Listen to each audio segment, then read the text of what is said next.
Can you see me?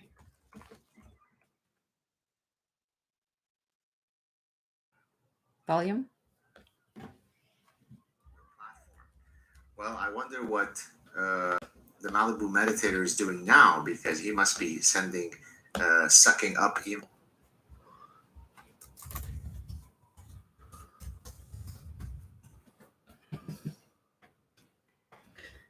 Okay, guys, here we go. Malibu. Okay. Don't forget, guys, super chat me. Don't forget, super chat. How do I get the link to where the stream is so that I can share it with everybody else? Hey, guys, one sec. Is it this? Let me just give me a second. No, that's your studio. That's my studio. So how do I know where it is? Okay, hold on, guys. Stay with me. I'm about to go on Twitter to make sure that people come and see me. Okay, hold on a sec.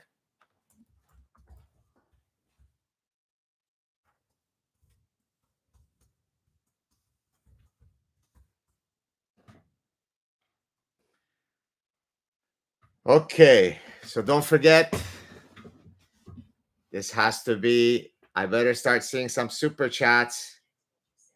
Time is money. Okay, where am I going? Hold on. Oh, share. Where is the share? Oh, I see the share. Okay, thank you. Oh yeah, here we go. Yeah. I see it, guys. Thanks. You need to log in before you share the street. What the F? Forget that. Okay, hold on a sec. Oh, thank you, Neil. Going to Montreal in June. Would love to get some cool God spots to visit. Okay, hold on a sec. Here's your. Here's the thing. Can you share it for me somewhere? This is my wife who's in the background. Wait a minute, Neil. This time I learned. Last time I realized that I was answering anybody, but super chatting. So going to Montreal, would love to get some cool God spots to visit. You should go to Old Montreal. You should go to, where should he go, Annie? What is this? What's happening? I airdropped you a link. Okay. The honey badger is here. Wait a second. I know those hands. Which hands? These hands? These hands? Which hands? Hold on a sec. Only 78, even though I'm just, it's impromptu without any promotion. 78. What are you guys all doing at work instead of sitting at home praying that I come on the live stream? So anyways, just to wrap it up with Neil, go to Old Montreal. Of course, go to the downtown area, although that's become a bit more seedy. Where else should they go? Bagel shop. Go to the bagel shop, Saint Viateur Bagel Shop. That's a must. I think that should keep you busy for a while. All right. Okay, guys. Do you ever do speeches? Hey, thank you so much, Jolt Mike. Do you ever do speeches, appearances? Who need to hear about yourself? Oh, of course I do. I do speeches many often. Actually, I just gave 2 talks, Jolt Mike at UT Austin. So maybe I'll tell you a bit about that. First, both talks were at the Salem Center for Policy at UT Austin. The first one was on my evolutionary psychology work, the epistemology of evolutionary psychology. And then the second one was on the parasitic mind. Then, of course, I appeared on Joe Rogan. So that was really fun. So, yeah, I give talks all the time.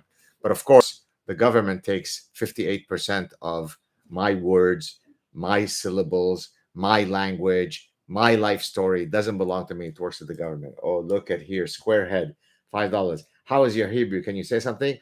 אני מדבר עברית, אבל לא טוב. I speak Hebrew, albeit not very well. So that's for you, Squarehead. Thank you for the $5. Guys, come on, let's get those super chats going. Not that I'm only here for the super chat, but time is money. We gotta monetize our time. And of course, everything that you give me, 58% goes to Justin Trudeau and François Legault. I'm going to have to find a way to fight against all this. I truly can't tell you how depressive, and I'm the most effusive and fun guy and jovial guy, but having the government say, hey, great job on this book, Dr. Saad, but all of the royalties go to us, is the highest form of existential rape. So I'm not sure what's going to happen. but I have to find a way to get my money back to redress this situation. I was under such duress to just press the send button and send it off to the tax authorities. I'm sure that I did the wrong thing. But in any case, mesh frequency. Why are you so handsome, Professor? Mesh frequency.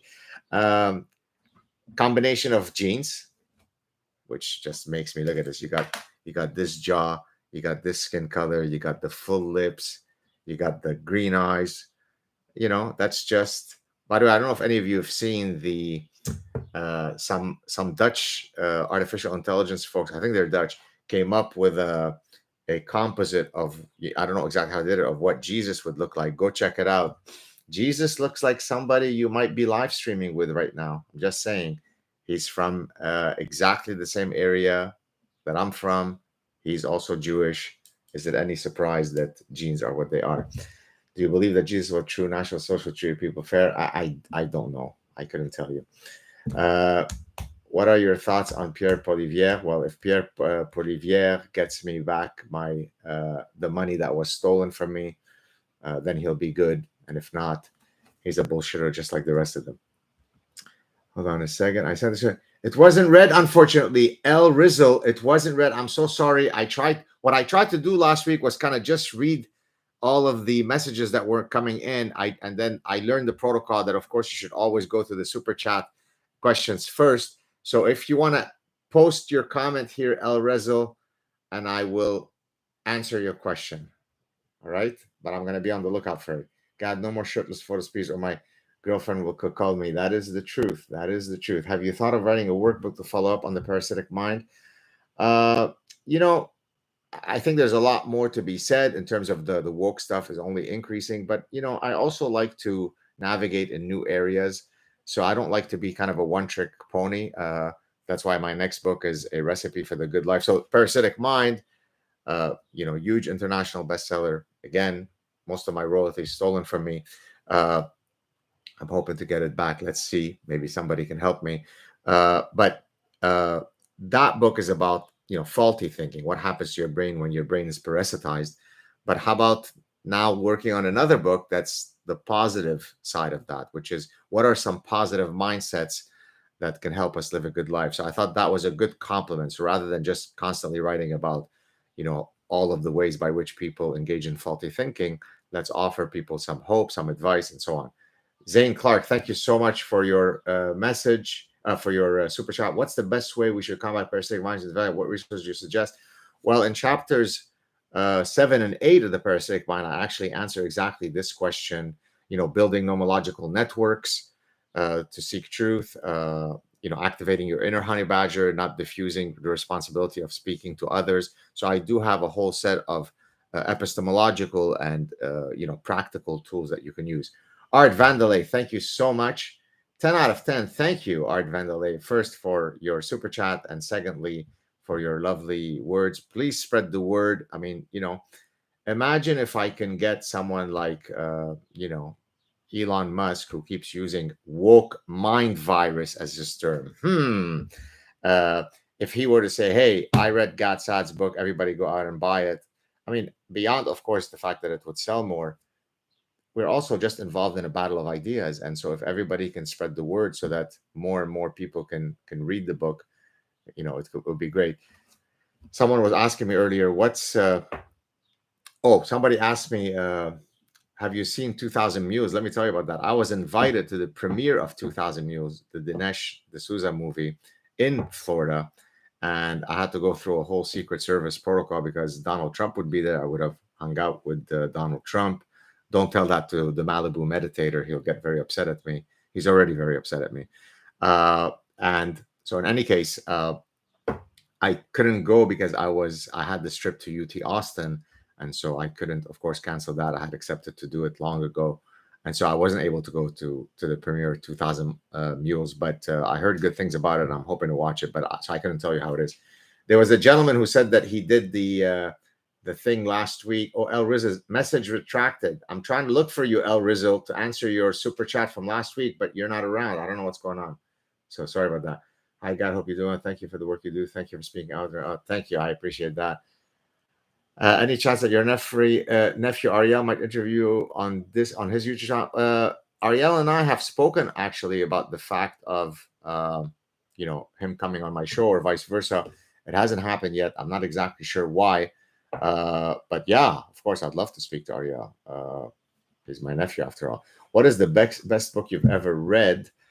Well, it's hard to pick one best book. I've tackled this in the past. It depends on which area. Homicide is the book that started my career in evolution psychology, so of course it's important.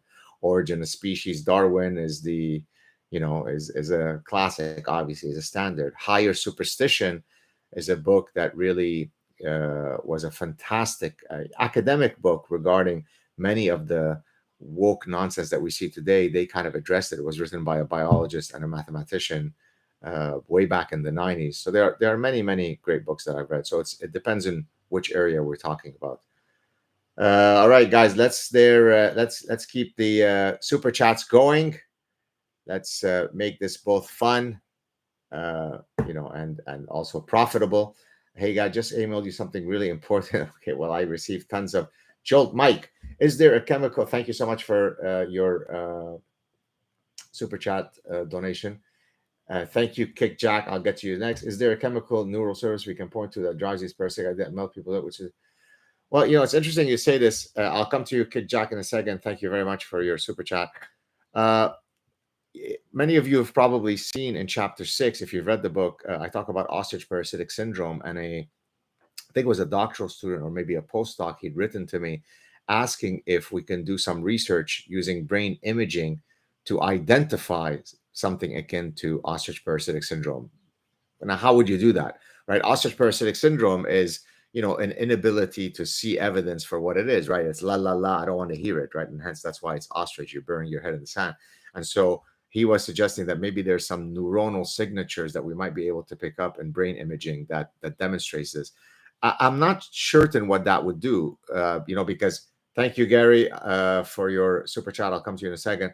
So, I mean, conceptually speaking, I think that there are ways by which we can, use the brain imaging paradigm to study these parasitic ideas. How much they will add to our ability to, battle parasitic ideas, I'm not sure that we can. So let me go here to Kick Jack. What place in the US do you want to move to? So, look, I've always been a Southern California guy. I lived in Southern California. I was a University of California Irvine professor. I've had family there for many years. It's almost like it is like a second home to me. But of course, given the taxes in Southern California, given the woke infestation, of course, like many people, I've now kind of turned my attention maybe more to Florida and Texas. So these are things that my family are thinking of. It's tough for me because as a tenured professor, you do face the golden handcuffs or the golden cage. It's not easy to leave a 10-year professorship that you've taken 30 years to build. I am a professor through and through. So I'm weighing all these options, but certainly the reality that I have recently faced with the taxes was just so.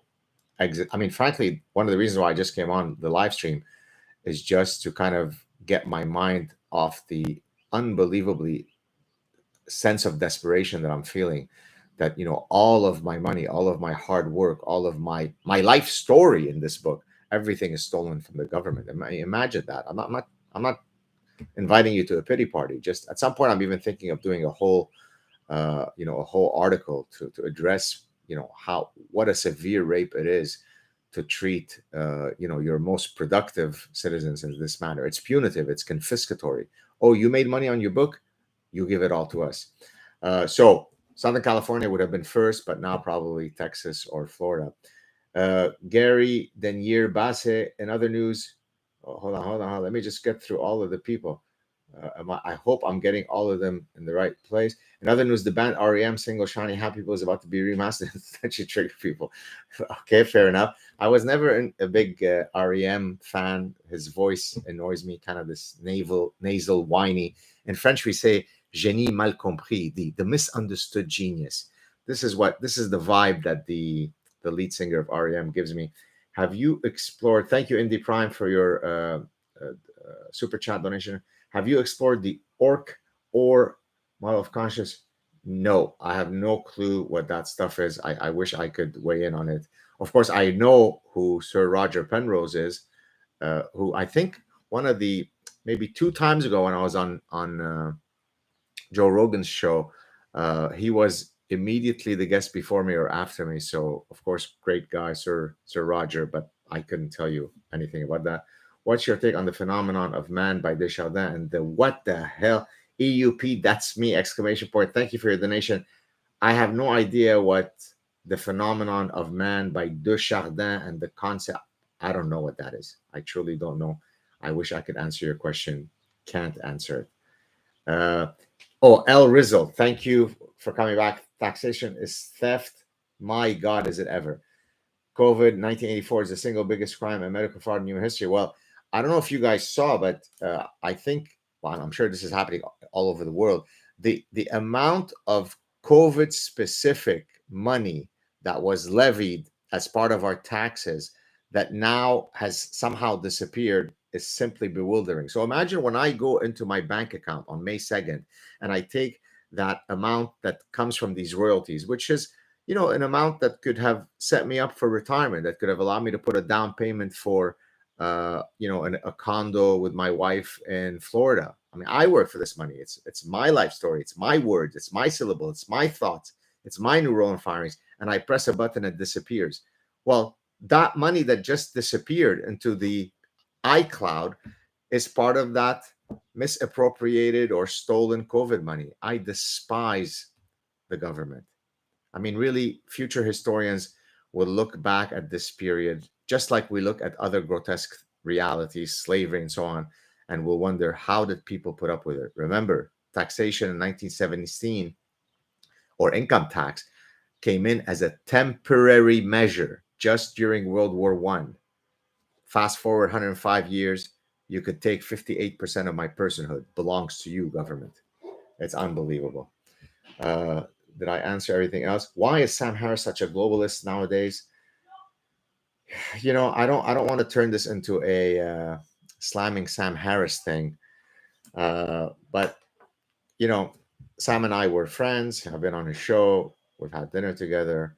When I saw him going crazy over Donald Trump, when I saw him, you know, celebrating that Twitter had shut down his account, when he was, you know, being pragmatic about Brett Kavanaugh, because, you know, we don't have to presume he's innocent of the charges because, you know, it's just a job interview when you're being appointed to the Supreme Court. That's not a criminal trial. So when I saw him violating inviolable deontological principles, I lost a lot of respect for him. And so, unfortunately, we don't speak much these days. But of course, I'm a big enough man that if he said to me, "Hey, come on my show, let's discuss our differences," I'd be happy to do it.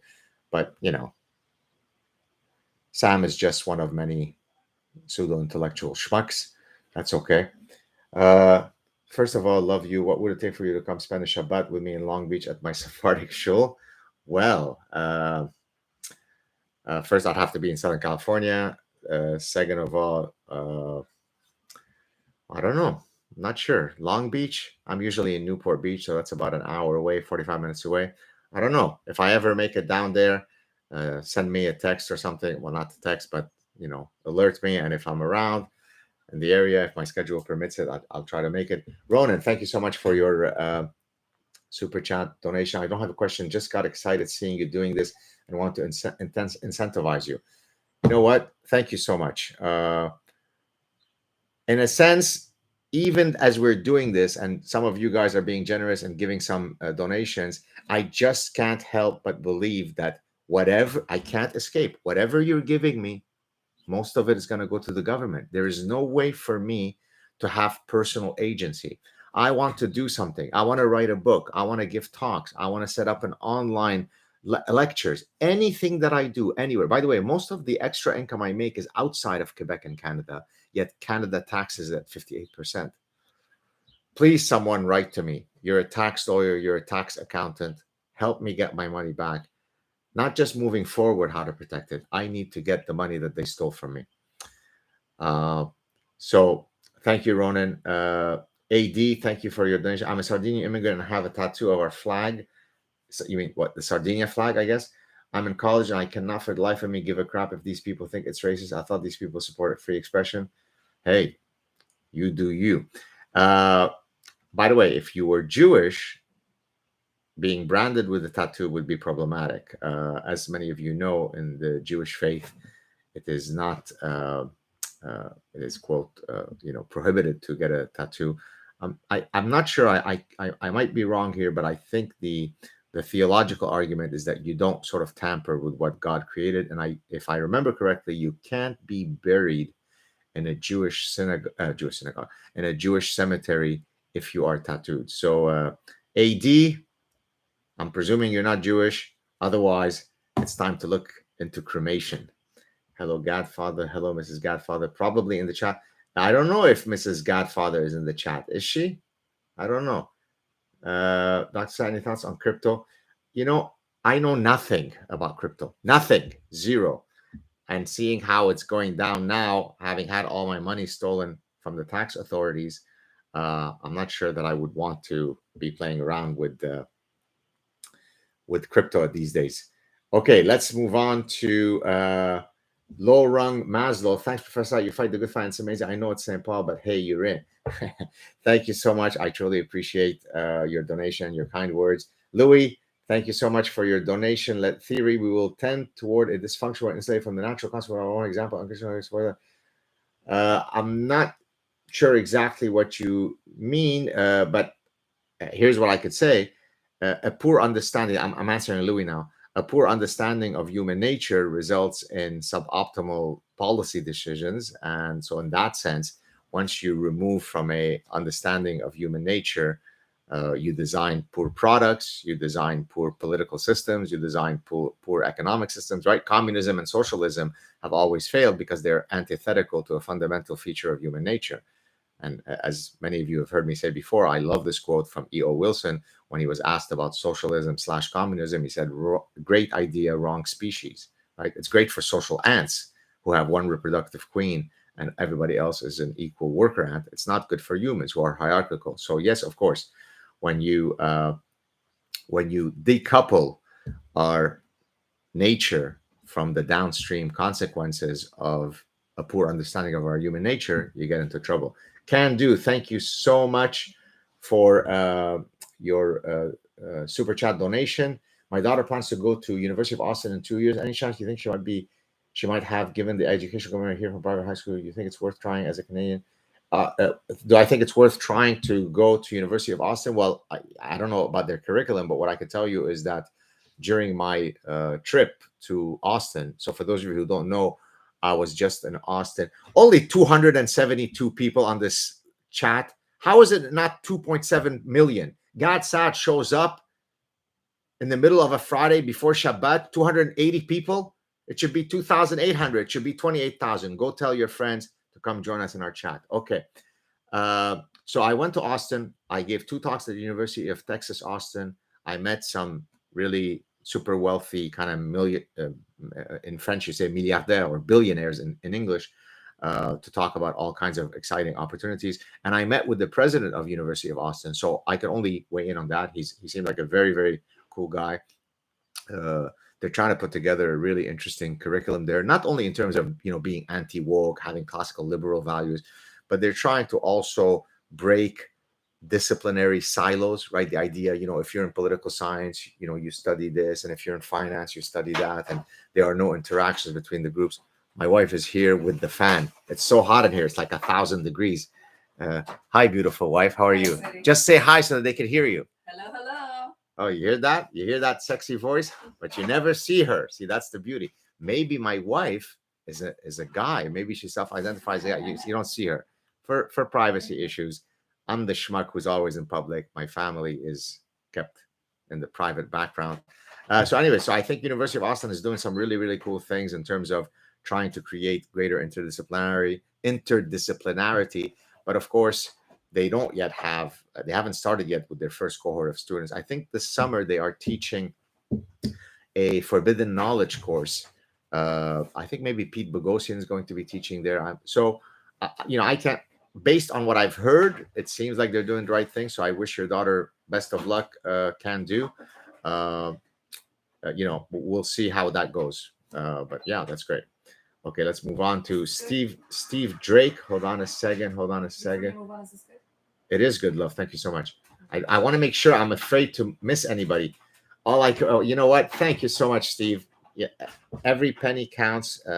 Here are some things that I'm hoping to do, frankly. I would love nothing more than to be spending all my time doing nothing but creating content, disseminating knowledge, creating knowledge and then disseminating knowledge, having online lectures, going on locals and having a subscription-based model. I want to do all these things because look, as I might have said in the first live stream a couple of weeks ago, this is the second one.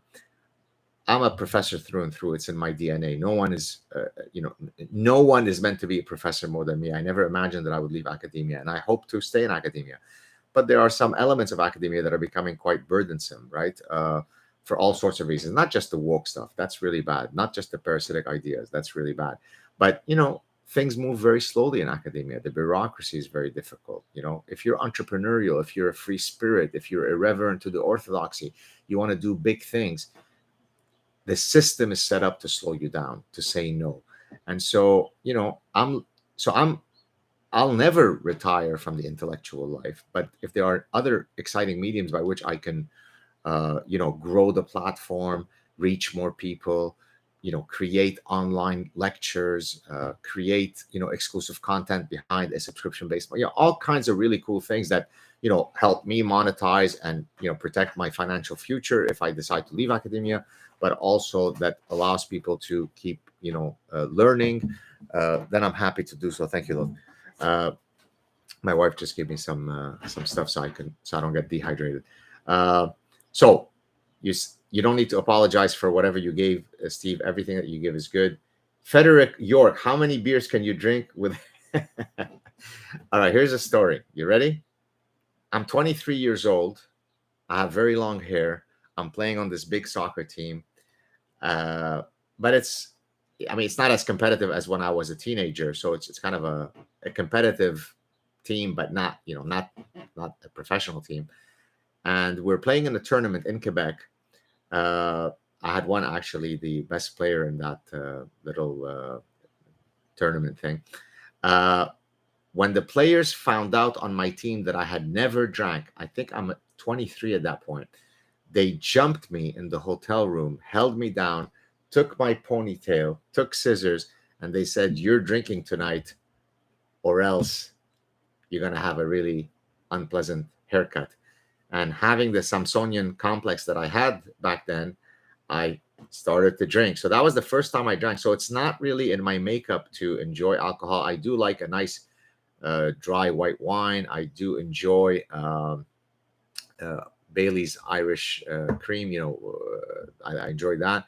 But I'm not a drinker. So how many beers can I drink? Probably a couple of sips, and I'm useless. So yeah, I'm not good. I'm going on. Sorry, guys.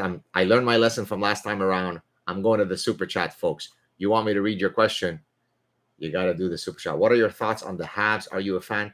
Great question. By the way, I don't think publicly weigh in on this. Guy Lafleur, legend, one of the all-time greatest players, passed away recently. When we moved from Lebanon, 1975, first year of the Civil War, we get to Montreal. Right away, I got acculturated to hockey, precisely because the Montreal Habs at the time, the Montreal Canadiens, were the biggest team ever. I think they won like maybe 4 or 5 Stanley Cups in a row. And of course, the star player was Guy Lafleur. So at the time, when I was 11, 12, 13, 14, I was a big hockey fan. Then when Gretzky came along, I was so mesmerized by how good he was. I still hung in there with hockey. But then once kind of Gretzky retired, maybe even if a bit before that, I completely lost my interest in hockey.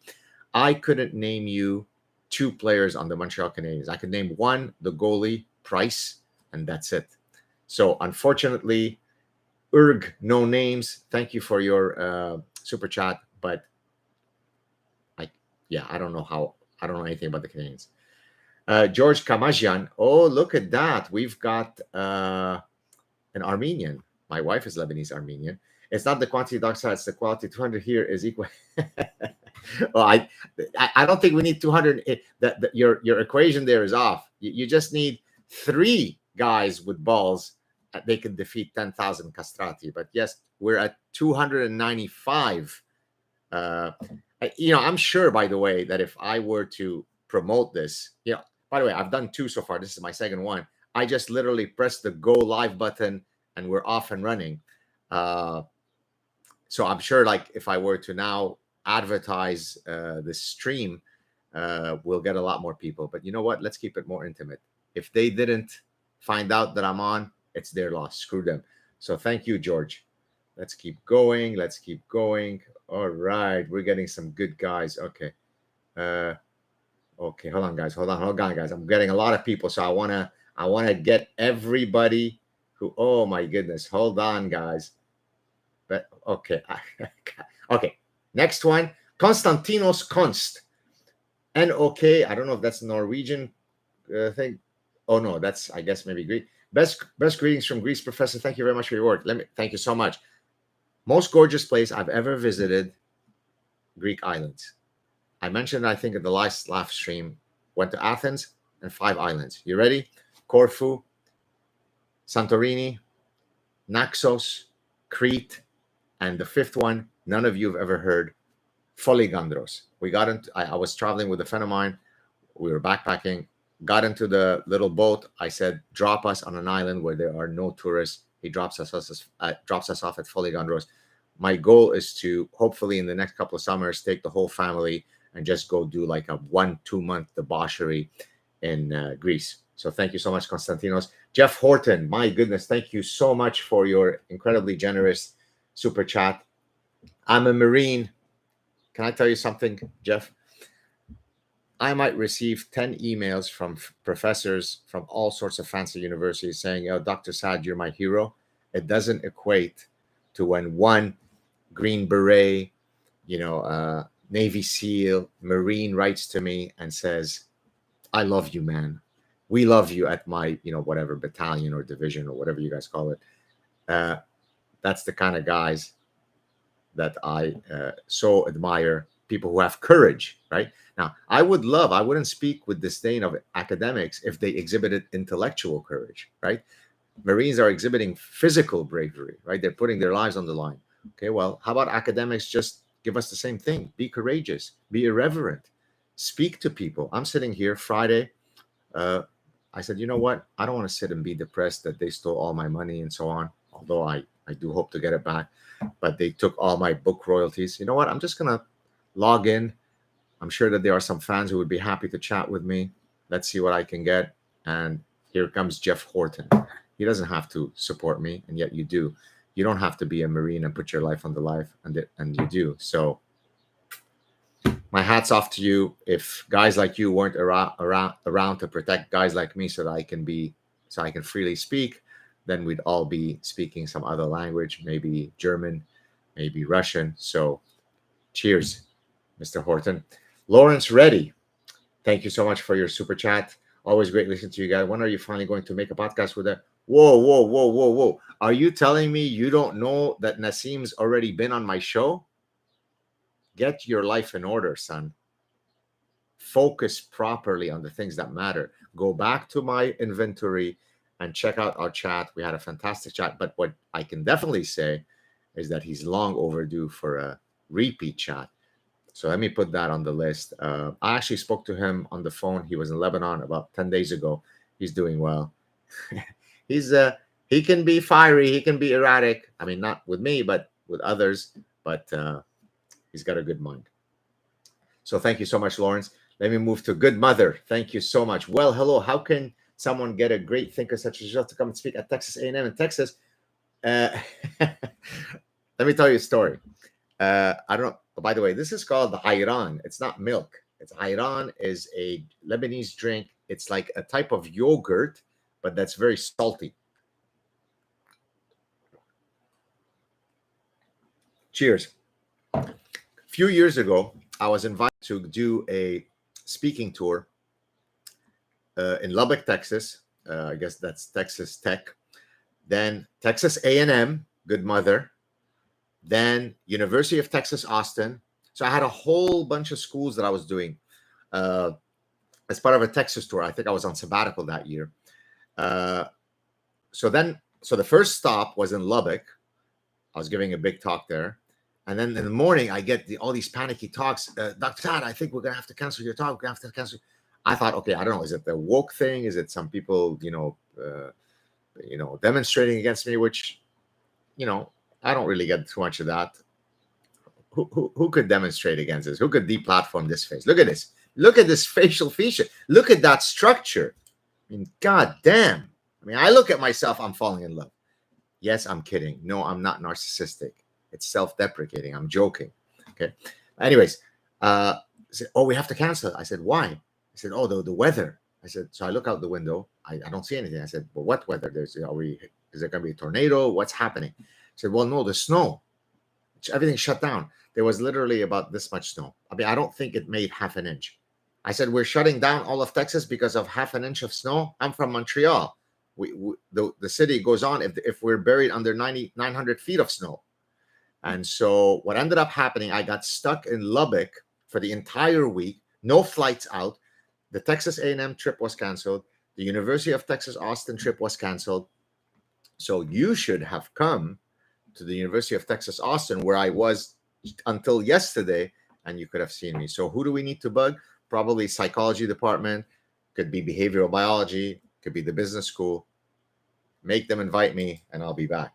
So thank you so much, good mother, for that donation, the super chat donation, and also for your lovely and kind words. Iroquois12, where would one start? Thank you so much for your super chat. Where would one start in revitalizing their culture? I'm a Navajo man who grew up in the West, and I'm very appreciative of how since rise. I felt like return of my children is warranted. Look, I hear you. I'm Lebanese. I love the Arabic language. I love Arabic, Lebanese food. I'm proud of my culture, notwithstanding what happened to us in Lebanon. We had to flee for our lives. But I'm proud of proud. I mean, it's being Lebanese Jewish is part of my identity. The languages that I speak, Arabic, Hebrew, the way I look comes from my heritage. So I can be proud of my heritage while also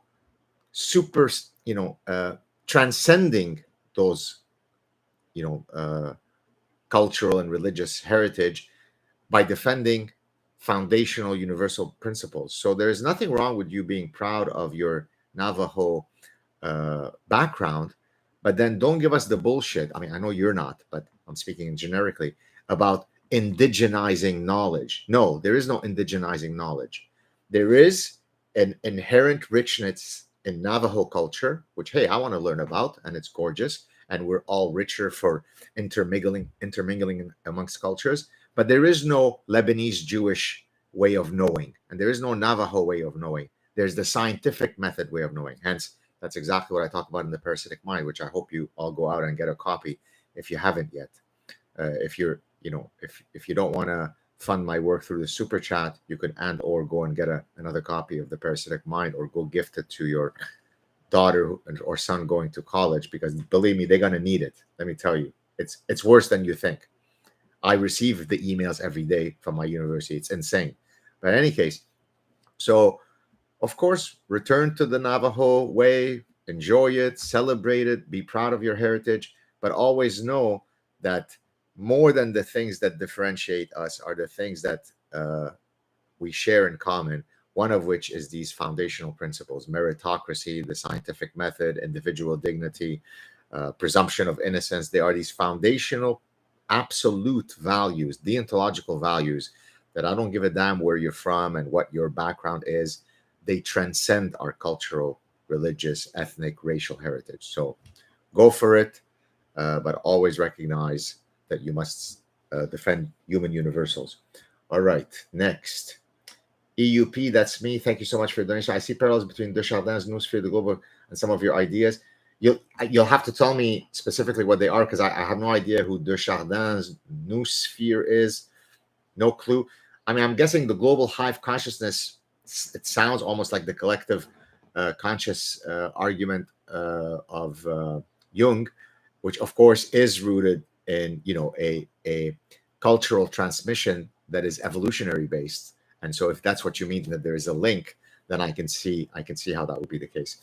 Pat Stedman's Polish passport. Oh my God, thank you so much for your generosity. Professor, first heard of you not through Rogan, but another YouTuber that goes by the pseudonym Immoral. Your thoughts on the Tinder swindler and his victims? Are they really, you know, it's so interesting you say this. I watched that. For those of you who don't know, the Tinder swindler is this guy who kind of goes on Tinder, convinces women that he's this super successful, Israeli guy. He puts pictures of him, in a private jet, on a yacht, and this, and then they fall in love with him, and then he starts scamming them out of all their money. Look, I think they are conned by him because they are so attracted by his resources. So in the same way that men, who are otherwise perfectly eloquent and intelligent, can become imbeciles when they are in the presence of a beautiful woman, this is, I think, what happens to the female mind when she is in the presence of the equivalent of the beautiful woman, which is the guy who is exhibiting cues of very high social status. And so rather than taking the cues that suggest this guy seems to be a real creep, a real fraudster, a real bullshitter, they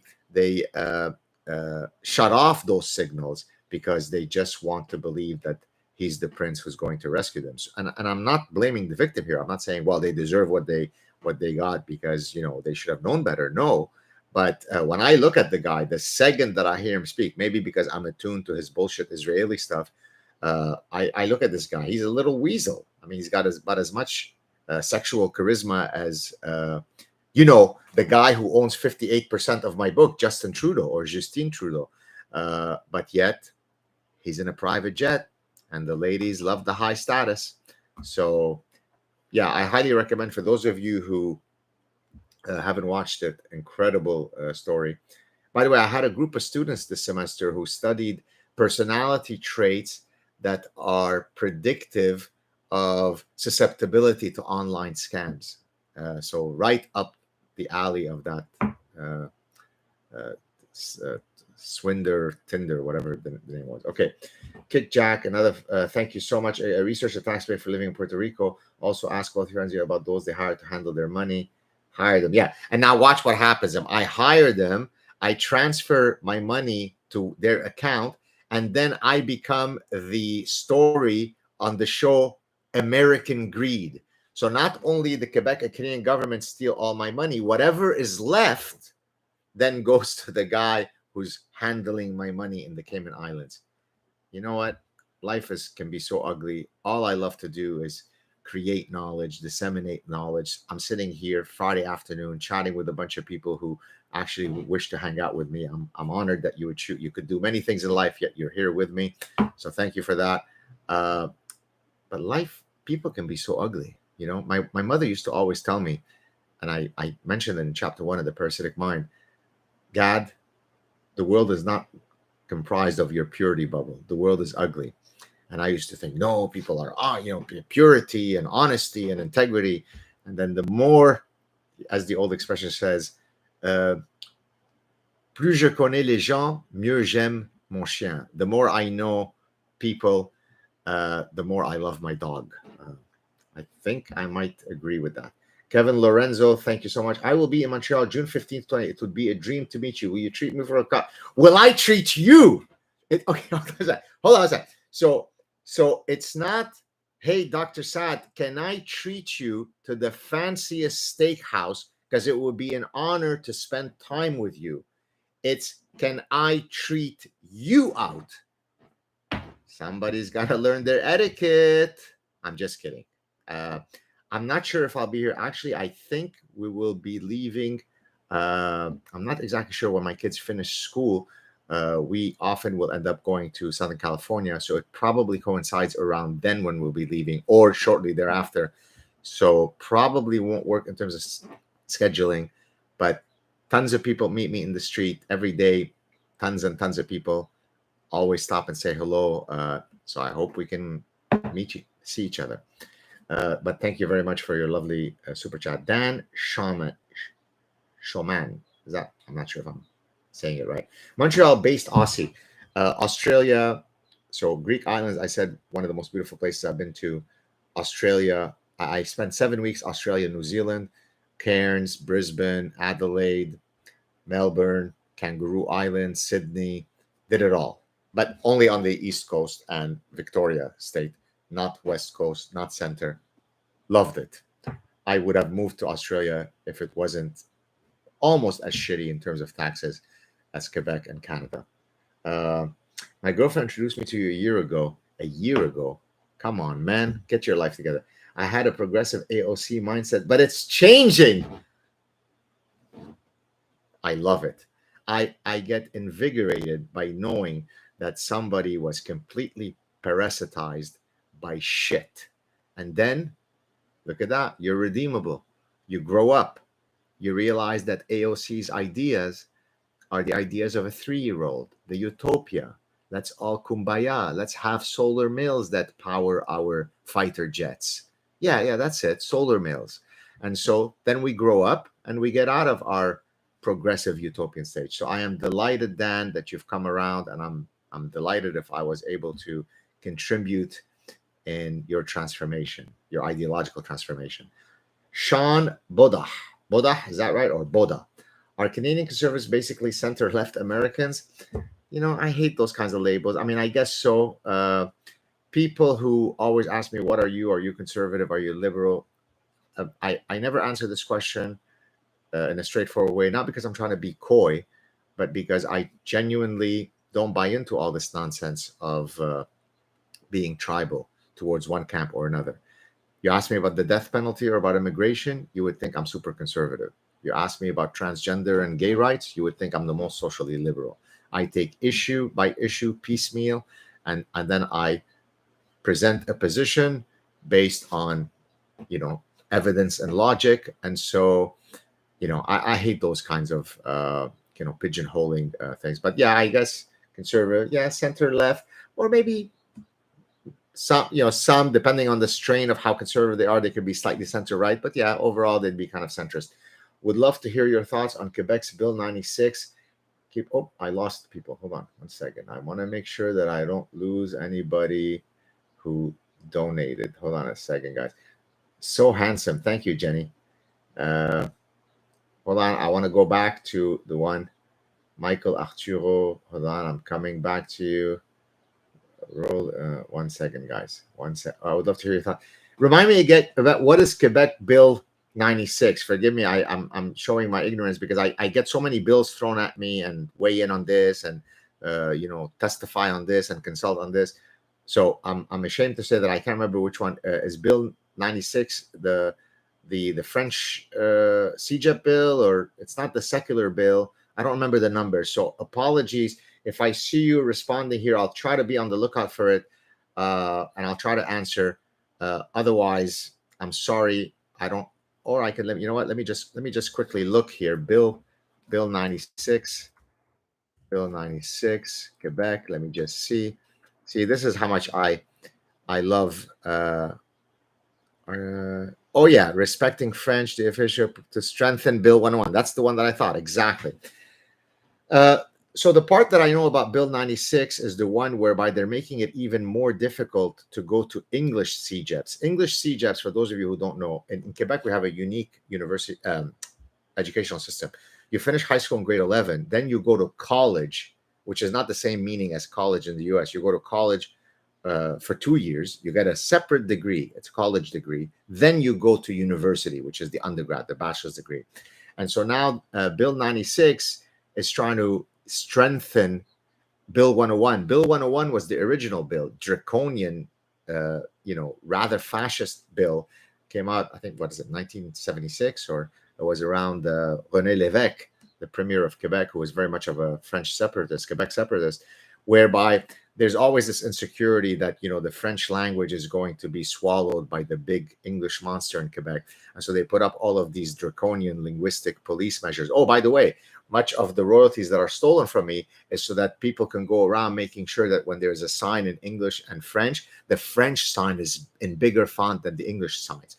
So I write an international best-selling book that's sold around the world. I win the the author lottery, meaning the 1 in a million book that is this successful. So therefore, hey, I've made it. I worked hard all my life. My ideas, my brain, my neurons. And then they say, hey, 58% for us, so that we could then implement things like Bill 96. I detest this kind of stuff. Cultures die and are spawned. Languages die and are spawned. Latin is no longer a spoken language. Sanskrit is no longer a spoken language. I don't mean to imply that I wish for French to die. I love French. I learned French before I learned English. I speak fluent French. But I don't think that we should be protecting French by violating fundamental principles of liberty. So I hate all that shit. All right, next. Doubting Thomas, thank you so much for your thing. What do you think are the big unanswered questions in evolutionary psychology? Well, many. For example, one that I may or may not have mentioned, it's not one of the big questions of evolutionary psychology, but it's an application of evolutionary psychology. What is the evolutionary explanation for homosexuality? And there have been several interesting, albeit speculative, explanations that have been offered, none of which have borne the brunt of evidence yet. The most common one that has been used to explain the persistence of homosexuality within a population is based on something called kin selection, and it's not a very good one. I think, one of the fertile areas of evolutionary psychology, from my perspective, is in seeing it now being applied in a greater number of applied fields. How do we apply evolutionary psychology in designing better legal systems, in designing better law? How do we apply evolutionary principles in architecture? How do we apply evolutionary psychology in housed in the business school, in understanding economic decision making or consumer behavior, or personnel psychology, or how do hormones affect financial traders' behaviors? So I think one of the interesting areas next for evolutionary psychologists is to unlock the applicability of evolutionary psychology in new practical domains. I think that's really one of the exciting areas.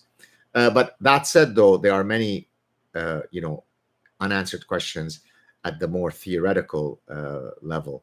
How do you link an understanding of, say, brain imaging, evolutionary cognitive neuroscience? How do we apply cognitive neuroscience and link it to evolutionary principles? That marriage is one that some people are starting to work on, but there's a lot more work to be done. So there's a lot.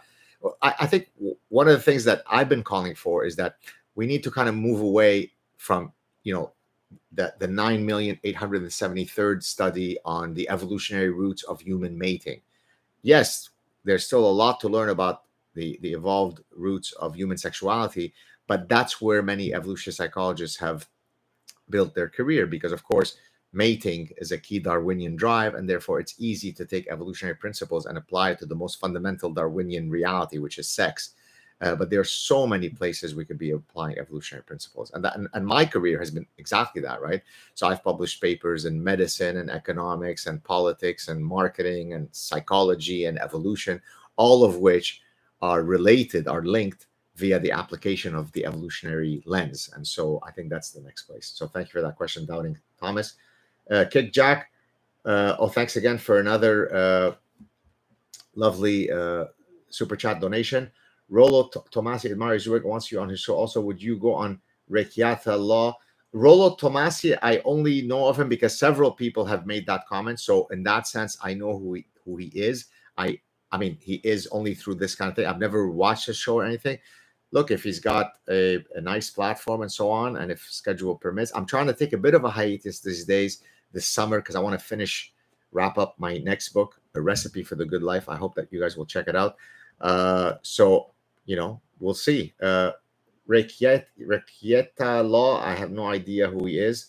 Let him reach out to me, and if it works out, my people will get in touch. So thank you for that. Gilles Maman, thank you so much for your super chat donation. Hi, Habibi. Look at you using the Arabic words. Big fan. Thank you. How would you advise someone to try to manage their technology? I'm addicted to my phone tech, and it's fried my attention span. As far as you are used. Thank you. Look, you could just set up some behavioral, Specificity is the key to behavioral change. Just that, what I just said, has already gotten your money's worth, right? What do I mean by that? If I go to a all-you-can-eat vacation and I say, I plan on not overeating because I don't want to come back having put on weight, that's bullshit. Because how do I instantiate that goal of not putting on weight at an all-you-can-eat buffet every day? Well, here's what I can do. I could say, I will never eat more than one plate in any seating. Now, the plate might be filled up this much, which of course wouldn't be a good idea. But by simply incorporating behavioral specificity to my amorphous objective, I'm already doing something that's much better, which is, I know that I could never go back for seconds. So you better make that one plate count. And already, okay. So what can you do in terms of your technology addiction? Okay. Never, ever, ever, when you're sitting at the table, have your phone with you. That's a rule. You cannot violate it. If you violate it, imagine your head explodes. I never go to a cafe and I'm sitting with my family and I check my phone. Once I'm with you, you're my full focus, right? I mean, imagine I go on Joe Rogan. By the way, if you guys haven't seen our chat, I think you'd enjoy it. I just was on earlier this week, had a great time with him.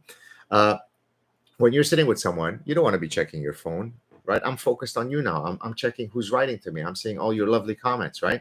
I'm focused. I'm tuned in. I'm not on my phone. So I think what you need to do is say, okay, let me set up a few behavioral rules and then be disciplined to follow them. If you just say, I need to reduce my addiction, that's bullshit. How can I instantiate that? I don't know what that means, right?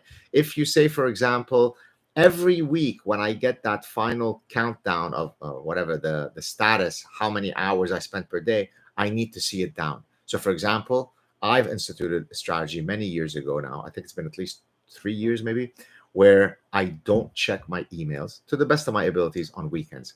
So Friday, 5 o'clock, I never check my emails again. Nothing. Okay. Now that's not technology addiction, but I mean, it is in a sense, right? I'm not checking my emails 37 times a day, because then that doesn't allow my cortisol levels to taper off. It doesn't allow me to create distance from the fact that every second 10,000 people are going like this to me. When I turn off that email on Friday, I'm protected by the weekend.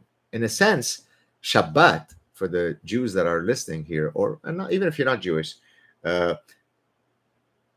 the ancient rituals of adhering to the Sabbath, they have very earthly values. Never mind that if God prescribed them or not, because it's creating that focus.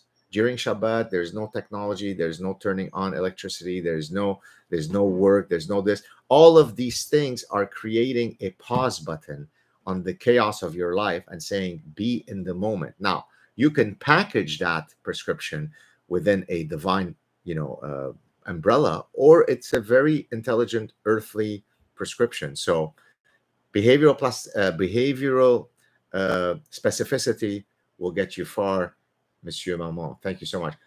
Austin Holmberg. Oh, thank you so much for your fantastic super chat contribution. May this go towards your exodus from the people who truly need your money because they're the paragons. Thank you. I appreciate it. But even as I look at your lovely and generous donation, I go, wait a minute.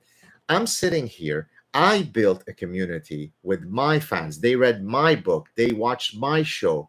And the $30 that this person whom I don't even know, it takes a lot of generosity. Say, hey, look, I love what you're doing and I want to support you. That $30 doesn't just go to me. Most of that $30 goes to the government. How could it be so unjust and immoral? Should there not be a limit to how much you tax for me? Let's say I've already paid $100,000 of taxes, which, by the way, I paid more. Isn't there a point at which you say it is immoral to tax an individual more than that? It doesn't matter how much money I make. Even Elon Musk, why should he pay $12 billion of taxes? He gets the same service as the rest of us. He gets the same benefits. I'm driving on the road. He gets the same military protection. So, okay, I need to pay more. Fine. But is it unlimited? If my book sells 20 million copies, I give it all to you. If it sells 10 million copies, it still goes all to you. Makes no sense. And I hope that one day there'll be a huge reformation of the tax. Look, beyond just that it has attacked my ability to retire, that they've stolen all my money. I mean, really, I can't even believe I'm saying this. People would be driven to suicide for what happened to me, for a lot less. Is this the way you want to organize society? Do you want to be punishing the people who are contributing the most, by whatever most means, because they are the greatest architects or the greatest business people or the hardest working physicians or the best-selling authors? Do you not also want to protect those people? Do they not have a right to live with full dignity in your country without you looking at them as victims to be raped and sucked dry of all their earnings? I made that money from my firings. It's unbelievable. Forgive me for ranting about this. I'm not even sure I can ever get over this. Believe me, I was like in a depressive, suicidal state. I mean, for me to say those words, it's big, because no one loves life as much as I do. I love just sitting here doing this. I love that there are 300 people who just want to sit and hang out and connect. I love it. But I also love to be left alone. I also love that I don't have a mafia. The mafia extorts 3% protection tax. The government extorts 58%. Who's the biggest criminal? Anyways, thank you so much, Austin. I truly do appreciate your generosity. We love you. Thank you. What evolutionary function does envy serve? I have a paper on sex differences in envy. It was never published, but I've written an article about that, so you can go check it out. Michael Arturo, no question asked, no comment, just donated. You're very kind. I truly, truly appreciate it. Let me make sure I'm going through. Louis, thank you so much. It seems only humans evolved an impulse for revenge. Are there scientific theories about the evolutionary urge of? Oh yes, of course, that's fantastic. Look, revenge is an adaptive emotion. Why? Well, think about the taxes. One of the things that's killing me is that I can't set it straight. Right? Think about it. If you come and you do something wrong to my family, think about the revenge movies, right? Think about Charles Bronson when he goes out and starts cleaning all the streets after his daughter is brutally raped and his wife is killed. 1974 movie Death Wish, which I can't believe that I was in Paris visiting my brother at the time from Lebanon, and my father thought, hey, or I think I was with my father, hey, here's a great idea. Let's take a 10-year-old boy to a movie where the daughter is raped really viciously. I think that's a really nice idea for a 10-year-old guy to see.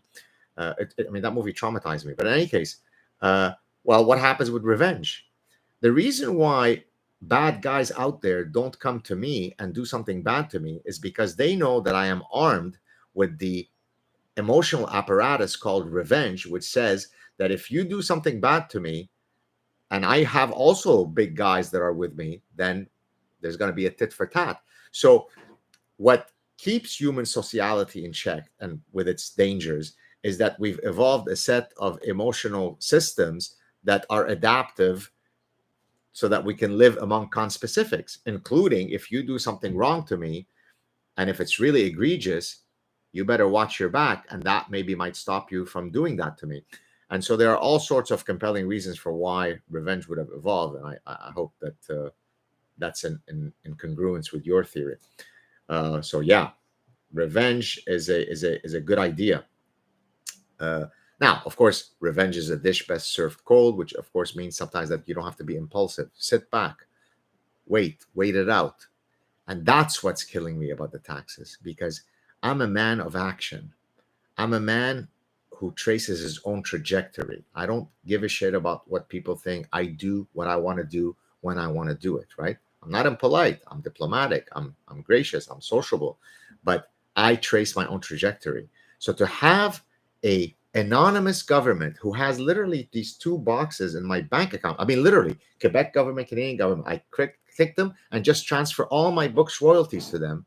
And I can't do anything about it. I can't fight you for it. You could have a long queue of guys who are about to anally rape me. And I go, no, please don't use lube. Just go at it, boys. Okay? And there is nothing I can do as revenge. That's what's eating away at me. Michael Arturo. Oh, thank you for coming back. Is it possible that memes are antibodies to mind viruses? Well, memes could be. We're going now to Richard Dawkins, right? 1976, the selfish meme. He introduces the selfish gene. Excuse me.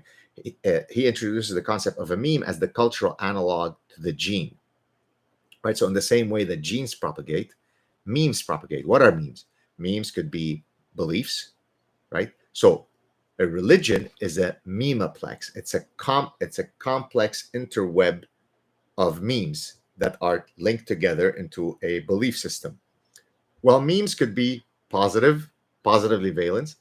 They could be neutral valenced, or they can be negatively valenced. That's why I draw a very clear distinction between memes, which I cite in the Parasitic Mind, and the concept of a neuroparasite. That's different. That's negative to the host. Okay.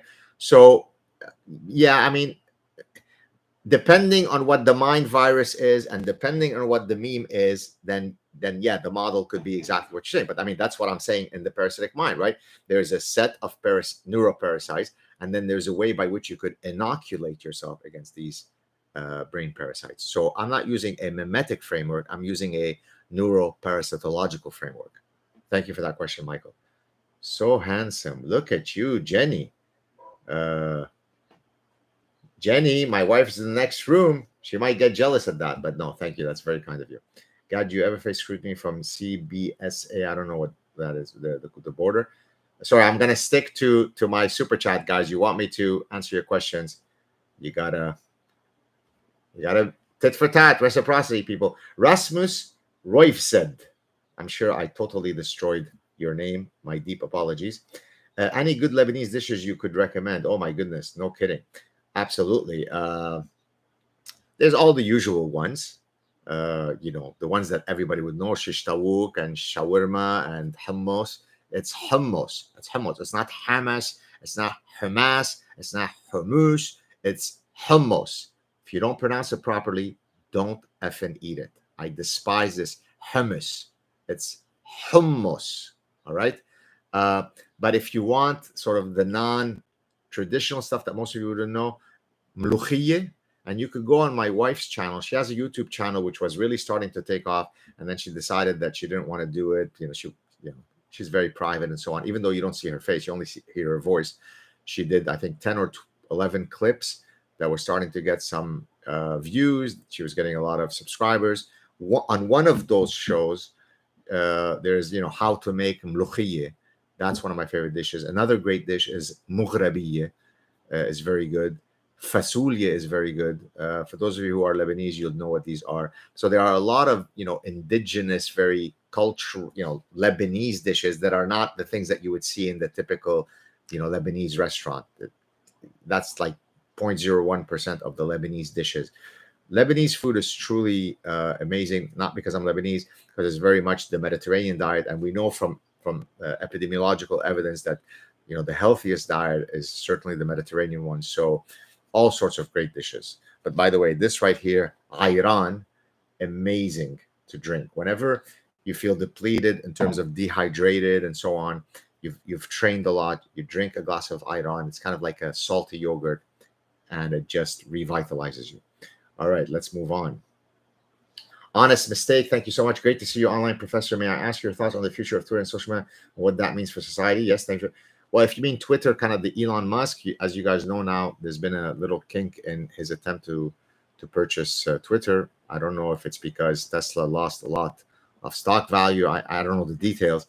But look, there needs to be some kind of autocorrective mechanism where all this nonsense stops, all of the deplatforming and the, we want to be monitoring misinformation and disinformation and false news. There is no such thing, okay? The market of information is an autocorrective process. There is no ministry of truth. It is antithetical to everything that a free society should be about. Don't give me the bullshit about, don't talk about freedom of speech, Dr. Saad, because these are private companies, because then you don't deserve to be on this live stream. I've already explained this in the Parasitic Mind. Freedom of speech is an ethos that should make its way to every nook and cranny of society. So if companies are who are now controlling all of the flow of information that we are exposed to are acting like dictatorial with their which information is allowed to be seen or not, then it doesn't require strictly the government to infringe on your freedom of speech for you to be worried about their behavior. You are truly an imbecile if you ape that, right? Twitter and Facebook and YouTube and the rest of those companies have more power over our informational landscape than all dictators in human history combined, right? So they truly shape everything. They so much shape everything that they could kill the story about Hunter Biden's laptop on Twitter so that 10% of the people who voted for Biden would not have done so had they known about it. That's one estimate that came out, and then Trump would have won. Now, that you may not be happy about that, but if you care about the integrity of the democratic process, you don't want that. And so what do I think is my future honest mistake? That's the name of the handle. I think that if we can correct the flow of information, we'll be good. If not, we're just going to sink further and further into the abyss of lunacy. Thank you for your super chat tip, and thank you for your question. Sue, love your thoughts. You are amazing. Oh, aren't you sweet? Thank you so much. Guys, are we preferring me like this? Just like that? I look a bit tired. I think it's because it was a very intense trip, Austin. Brutally honest, Kanukistani. Okay, just a little something to thank you for all your hard work. You are lovely, my fellow Kanukistani. I truly appreciate it. Thank you very, very, very, very, very much. Let's keep going. Let's keep those questions and comments going. Did I answer everybody so far? I don't think so. Oh, no, I just got a whole bunch here. Let me go back a second. No need. Hold on a second. I'm just how many made book? Oh, apostate. Okay, apostate prophet. Look at you. Hold on a second. I'm going to come back to you. I just want to make sure I didn't miss anybody. I'm going back. Okay, hold on a second. I'm a veteran. I'm so paranoid about missing anybody because I know that last time I tried to kind of answer everybody's question, irrespective of whether they were super chatted or not. And I know that, of course, I should be speaking to the super chats people first. Hold on a second, guys. I'm going back as far as I can to make sure that I've covered everybody. What was the last one that I just mentioned? I think it was the Kukistani one. I don't know if I should be doing it this way. Oh yeah, okay, that's it. I just got Kukistani, so I'm now scrolling down. Bear with me. Okay, EUP, that's me. Next time you're in the Fresco area, hit me up. We'll do lunch. My treat. Thank you. What if you're a serial killer? What if you are someone who wants to take me into a cellar and just have at me, just like the Quebecan government are for every year since I've been a taxpayer, but none more so than this year when the royalties of my books came in. I'll need to know more about you before I accept that lovely invitation. But hey, who knows? Thank you so much. I really appreciate it. People are so lovely, so kind. Andreas Afe, thank you so much. No question or comment, but a little donation. You are lovely. Cars in depth. Jewish prohibition on tattoos and scarf has to do with their use in idolatrous religion of somebody. Okay, got you. Okay, so that's it's in addition to, I think, what I might have said, right? Or is it instead of? In any case, I appreciate your additional comment. This was, for those of you who just joined us, we were talking about tattoos and why they are prohibited in the Jewish faith. You can't be buried in a Jewish cemetery if you are tattooed. Kickjack. Rekiata law is thank you for coming back with another $5. Is a 1776 low to no tax small government lawyer giving a walloping to left and right. He's cool with Viva Frey. Ask Viva to get you on that show. Got you. Okay, well, Viva has become a good friend of mine. We had coffee together a few weeks ago. He's also a Montrealer, so I'll certainly ask him. Weaponized autism. Message retracted. Okay, well, thank you for your lovely donation. VI. There are many ideological conflicts which are tearing our society apart. I was wondering if you could resolve this one. Cruyff or Maradona? Are you serious? Hands down, not even close. Johan Cruyff wins that every day of the week and twice on Sunday. 1974, I'm a 10-year-old boy in Lebanon. the great Dutch team with all the guys with the long hair and the rolled down socks, the Dutch team playing total football. Sorry to bore some of you who are not to soccer, but he's asking this question. He's a super chat donor. I have to respect their time and their question. I'm watching Germany versus the Netherlands in the final, and I'm a gigantic. Johan Cruyff was my idol growing up as a young boy who loved soccer, or of course, as its proper name is football. And I was devastated as a young boy when the Germans beat them. As Gary, I think it was Gary Lineker who said, "Oh, you want to know what the definition and rules of football are? Two teams play and then the Germans win," or something like that. Because the Germans they never quit. They play. They could be down 4-0 and they could win 5-4 when there was 3 minutes left in the game. So yes, Johan Cruyff is a much more complete player than Maradona. Maradona was great, but Maradona was stratospheric for about 3-4 years. So for the year of the World Cup, 86, he had a great World Cup. And because the World Cup is such an episodic memory, if you play incredibly well during that World Cup and you're crappy the rest of your life, but you're still lionized, right? Because it becomes part of your episodic memory trace. So yes, he played for Napoli. He did some great things with them, but he basically had 3 years of really stratospheric, where he was amazing. Messi has had 17 years where every year he's played at a higher level than Maradona. So Maradona is great. He was, very stylish player. Only 1 foot, by the way.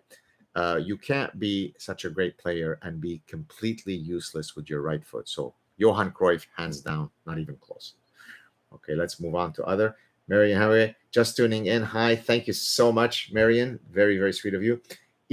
EUP, that's me. Many individuals are leaf nodes on the tree of life. Perhaps being born with this evolution means evolution meant to be one. There's no question there. So thank you for your thoughts and thank you for your lovely donation. Let's keep it going. Seth, I'm a veteran and a student. I wonder if I could email you and maybe schedule a one-on-one. I can't promise because just to say I receive, hundreds and hundreds of these. And if I did that, then I would be doing nothing but that all day long. And if certainly people did not monetize my time, I would be doing nothing but that all day long for free. So it's a bit difficult. So email me, let me know what it's about, and then maybe we can see what we can work out. But thank you so much for your thing, and thank you for your service as a veteran. I don't know if you're a veteran in Canada or the US, but to me, it doesn't matter. If you're a veteran, that means you're willing to put your life on the line to protect some foundational values. So thank you for that. JP Ventura, do you think that Amber Heard versus Johnny Depp trial will be divided and how family court conviction is being done in North America? I don't know about all that. I don't know if the downstream consequences are that great. We meaning Joe and I, briefly touched on that trial. I haven't been following it closely, but we were kind of talking about the dynamics between them. I think what came across from my conversation with Joe is that Joe knows Johnny Depp, and he was vouching to, what a lovely guy Johnny Depp is. And so from Joe's perspective, and I can't confirm this or not, but Joe thought that, she's basically, the reincarnation of Lucifer, and, he's just a lovely kind of hapless guy who was being abused by her. I don't know all those details. She does strike me as a bit of a malignant narcissist. I think that I mentioned this. I think I mentioned it on Joe Rogan's show. I think it was the perfect, the oil with the fire, or whatever the expression is, mixing oil with fire, because she is the jealousy-inducing kind of femme fatale, right? He is the guy who's 30 years older than her, therefore he's lost a step or two, and therefore it is inducing jealousy in him. She's not someone who's assuaging his jealousy. Rather, she probably is trying to trigger his jealousy all day long. So it becomes this kind of pathological fest of jealousy, and I beat you, and I saw you looking at him, and you want to sleep with him, and she hits him. And it's just an incredibly unhealthy thing. So I can't talk about how this will affect, other cases downstream. I'm not sufficiently versed in that, but certainly the dynamics between them, from the little that I know, it wasn't a pretty relationship. Tossing a coin, +1 for the Rollo Tomasi. Okay, well, I don't think I've ever had as many requests to go on someone's show more than this guy whom I don't know. But okay, thank you. I appreciate that. Oh dear God, why do you, a good looking academic, sorry, an exceptionally outlandishly good looking academic, apostate prophet, please use the proper adjectives when describing something as majestic as this. Look at this. Look at it. Why do you not wear a hijab? You know what? You're absolutely right. As you know, both apostate prophet and I are strong, feverish supporters of the Islamic religion, because it's a beautiful religion. It's a noble religion. It's a religion that loves everybody, but especially gay Jews who walk black dogs. They love those. We both agree that, with the Islamic tenet, that the reason why you've got to erase the identity of women is so that because they are pearls that need to be covered and protected. So by putting a woman in a burqa, it's actually liberating them from the male gaze. This is actually literally true, though they say. And so I agree with you. In a just and fair world, I would be put in a burqa because this causes marital instability and sinful thoughts. So let's talk about putting me in a burqa. Thank you so much. Good to see you here, apostate prophet. And by the way, if you guys haven't seen my appearance on his show, this guy's fantastic. We were able to finally connect. I went on his show. He hasn't been on my show yet. I haven't forgotten that you're supposed to come on my show, apostate prophet.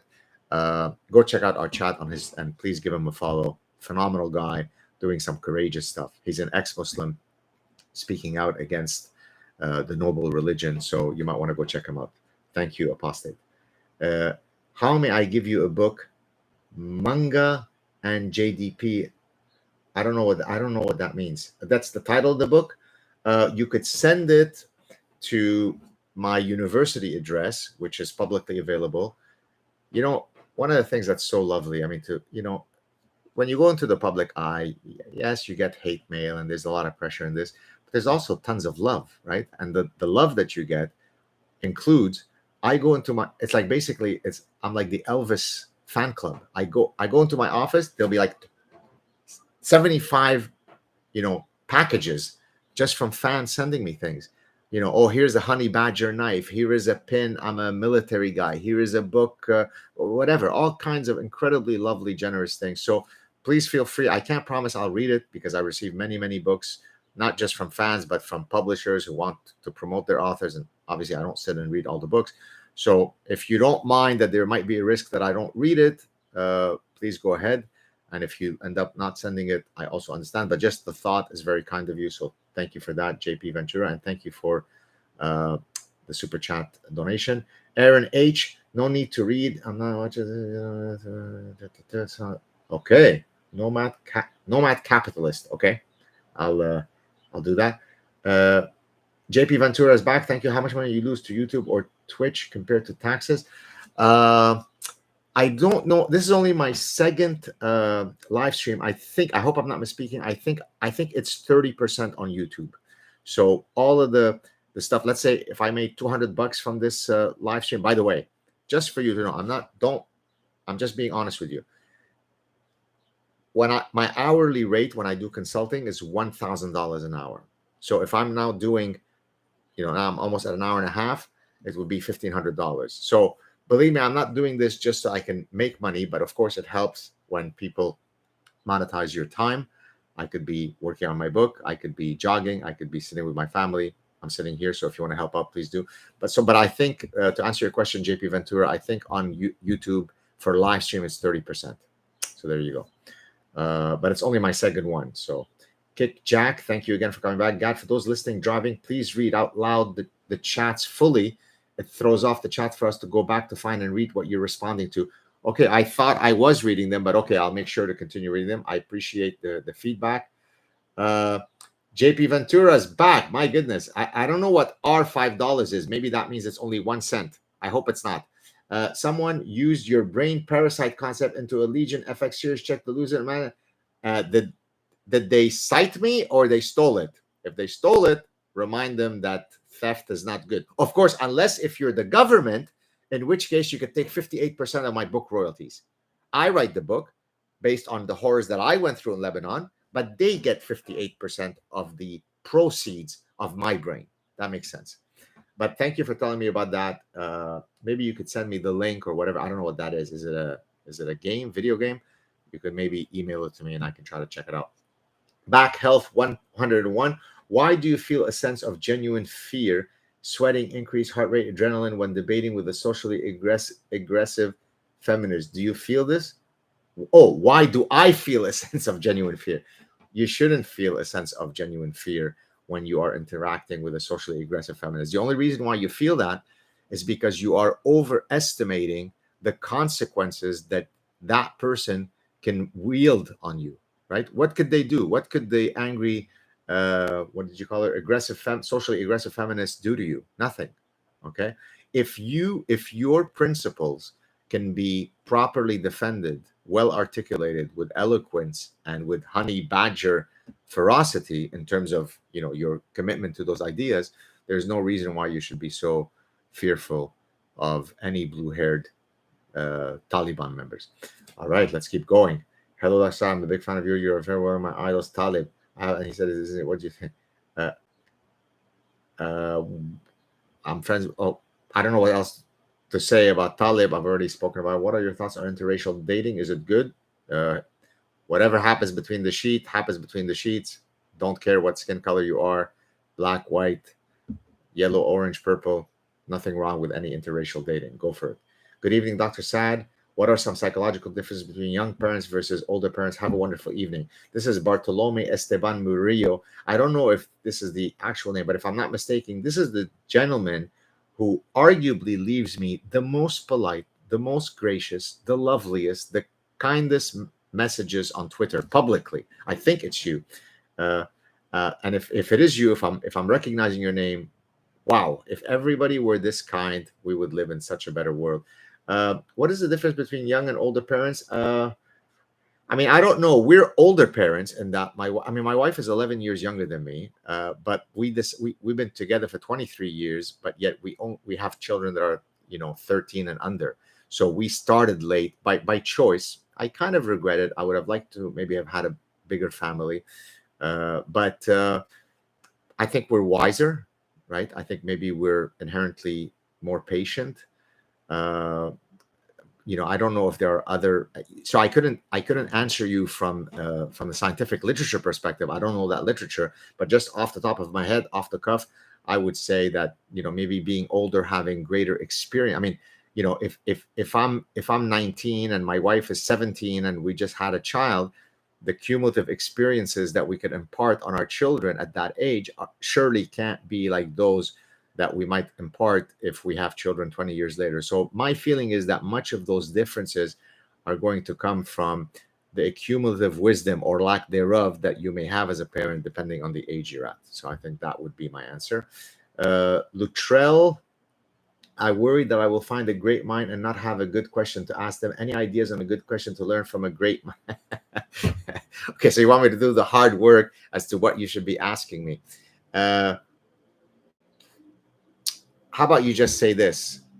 I promise you, Dr. Saad, that through some cosmic justice, you will get back the money that they stole from you for your book royalties. So it's not a question, it's a statement of fact. And hopefully all of you will help me make it happen.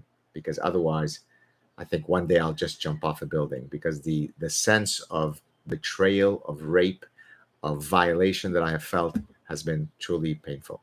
I experienced the Parasitic Mind through Audible. It was great, but wish it had been your soothing voice on the recording. Please, no, I hear you. Thank you so much. And actually, Joe Rogan reminded me of that. He said you have a very deep, sultry voice. It should have been read in you should have narrated it. And just again to repeat, I did make that offer to the publisher, but ultimately it is their final decision. So because I don't know if it was because it was during COVID or whatever, they said that they have their in-house narrators and that they were going to go with that.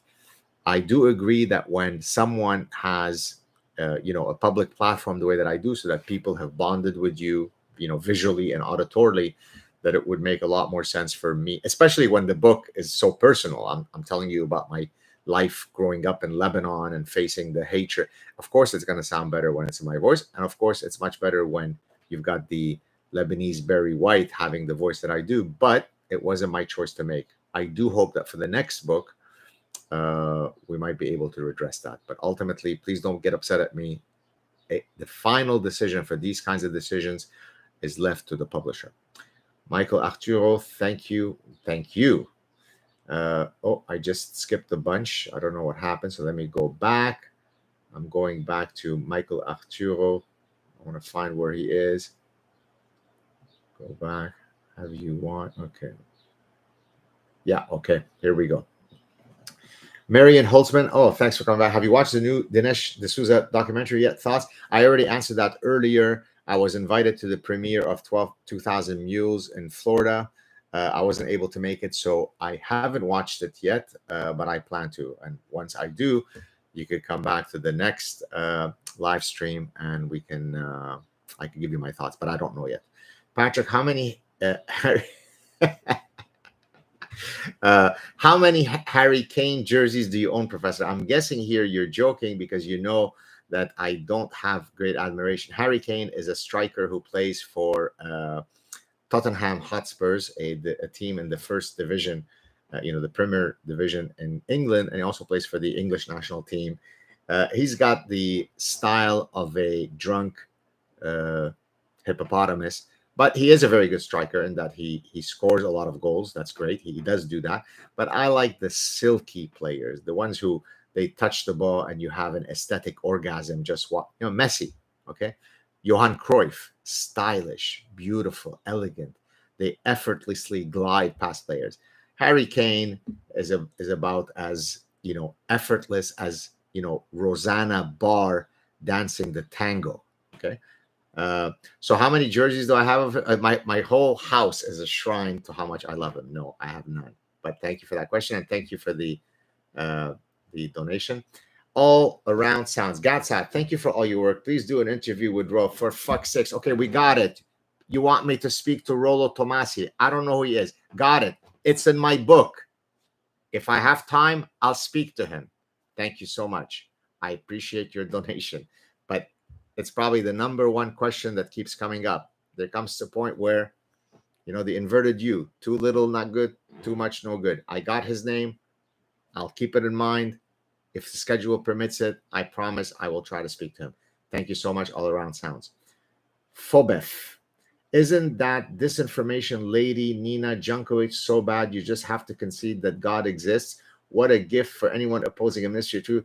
But my question is really about Netflix anti-woke memos, the tide turning. Nina Jankovic is the one who did that song that was, I don't know if it's from The Sound of Music or whatever. She's extremely creepy. She seems as though she's an escapee from a psychiatric institute. Don't know what else to say about her. 33 years old. She's going to be the truth purveyor. Yeah, that's going to go well. Certainly your Netflix question is a good one in that I do feel as though the tide is starting to turn around. Now, I wonder if there is a high-profile professor who has been leading the march against the super woke for the past 30 years that deserves perhaps a Nobel Prize for all the work that he's done trying to fight all this stuff from the ecosystem of woke central called academia. But to answer your question, I definitely think that I want people to be optimistic. I'm starting to definitely see little murmurs here and there that the tide is turning around. If you want, I'll go all the way to for 2 hours, so we still have another 27 minutes. Get your super chats in, folks. Please do. Help me feel whole. You don't want to know what they stole from me.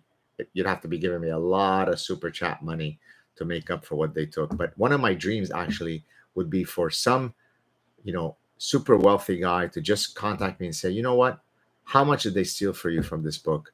Let me give you a gift, a non-taxable gift that would make up for that. I would still be pissed. I would still want to recoup my money from them. But if there's some kind of cosmic justice, never should an author, and certainly not one who's written The Parasitic Mind, be left almost financially broke because they took all my money. Anyways, I went to school in Wadi Abu Jmil because my dad's clinic was above Patisserie Suisse in Bab Idris and missed those days. Do you see parallels between left's equity system and Lebanese sectarian system? Well, first of all, I can't believe you're using all those. By the way, for those of you who don't know, Wadi Abu Jmil, Wadi is like a valley. Okay, Wadi Abu Jmil is the area where the Lebanese Jews lived. It was kind of like the Jewish ghetto. So I'm amazed that we have someone here who comes from that area. Of course, there are parallels between the left and Lebanese sectarian system. I mean, that I discussed exactly that in the Parasitic Mind. So I won't repeat it here. I won't rehash it. If you haven't yet purchased the Parasitic Mind, please do so. But I even have a section where I compare Sharia law, which is Islamic law, not only specific to Lebanon, but to Islamic societies. I compare Sharia law to the progressive mindset, and I show the parallels. So it exactly speaks to your question. So yes. Okay. No names. Favorite Italian football player of all time. Ooh, that's a good one. First of all, favorite and Italian are kind of oxymorons because because not the most stylish players. Italians are very stylish in the way they dress. They're very stylish in their haircuts. A lot of Italian men are good looking, stylish, right? And so on. Their soccer has historically sucked because they play is it Catanaccia, or I don't know how to pronounce, like a very defensive, right? You play defensive. You park the bus in front of the goal. You take a 1-0 lead, and then you start wasting time. You start diving. You start whining. So win at all costs, zero flair, zero aesthetics. So they might come up with Leonardo da Vinci. They might come up with Michael, but they when it comes, Florence in the Middle Ages, Michelangelo, that's what I was trying to pronounce. But when it comes to soccer, useless on aesthetics. I like very much Maldini, even though he was a back, a defensive. I usually like the playmaking midfielders. Pirlo was very stylish, a bit slow, but certainly he had this kind of insouciance, this kind of nonchalance about him, the way he was the playmaker as a deep-lying midfielder. And so I would probably say Pirlo. I didn't like Baggio. I didn't like Del Piero and all these kinds of guys. I found them overrated. I liked Franco Baresi, who was the sweeper of the 1990 team. So a few players, of course, Dino Zoff, who was the goalie back when I was a kid, I liked a lot. And also the recent goalie who retired, Buffon. So those are probably my favorite Italian players. Thank you so much for your contribution. Let's keep those super chats coming, people, if you want to have your questions read. Could victim feminism be so popular because women evolved to damsel in distress and men evolved to answer the call for themselves? I mean, yes, except that I don't think that in this case the victim feminism is driven by a desire to be rescued, but rather by a desire to reap empathy and sympathy via a mechanism of Munchausen, right? I feign the illness so that I can garner, oh, poor you, you're sick, even though I'm truly not sick. So it's a faux victimhood. So I'm not sure that it's driven by what you're saying and not more so by my Munchausen theory. Okay, let's keep going. Oh, JP Ventura is back. I thought burqa emerged as a consequence of middle age to protect women. I'm not sure if you are being facetious or not. I'm guessing you're being facetious, and if so, well done. It was really fun, by the way, that when I first got to Montreal, the first, I don't know how many women that I saw, all of whom were working in Montreal, were all veiled. So that really made me feel welcome and safe to know that the religion of peace was well entrenched at the airport. So that was great. Neurodivergent, thank you so much for your contribution. You getting in shape gives me encouragement so I can do the same. Hopefully one day being as fetching as the Godfather. You know what? Believe me, you can do it. I was overweight up to about age 22, 23, grossly underweight. Many of you have seen the photos of me with the 8-pack. You fantasize to those photos. Maybe you use those photos for your own lovemaking sessions to inspire your wives and husbands. I don't know what you use my photos for. But up till about the age of 22, grossly underweight. 23, 24, I start putting on weight. I go from the lowest at 122 pounds. That's the lowest I was. Typically, my playing weight was around 130, 128, 132. The highest I got 25 years later, 30 years later, 256. And now I'm at 170. So you can do it. And I was overweight for well over 20 years. So that's not a little bit of time. So I went from walrus to the god of sexiness in a year and a half. So you can do it. Get off the couch. Watch my show with Joe Rogan. I break down all of the items of how I did it.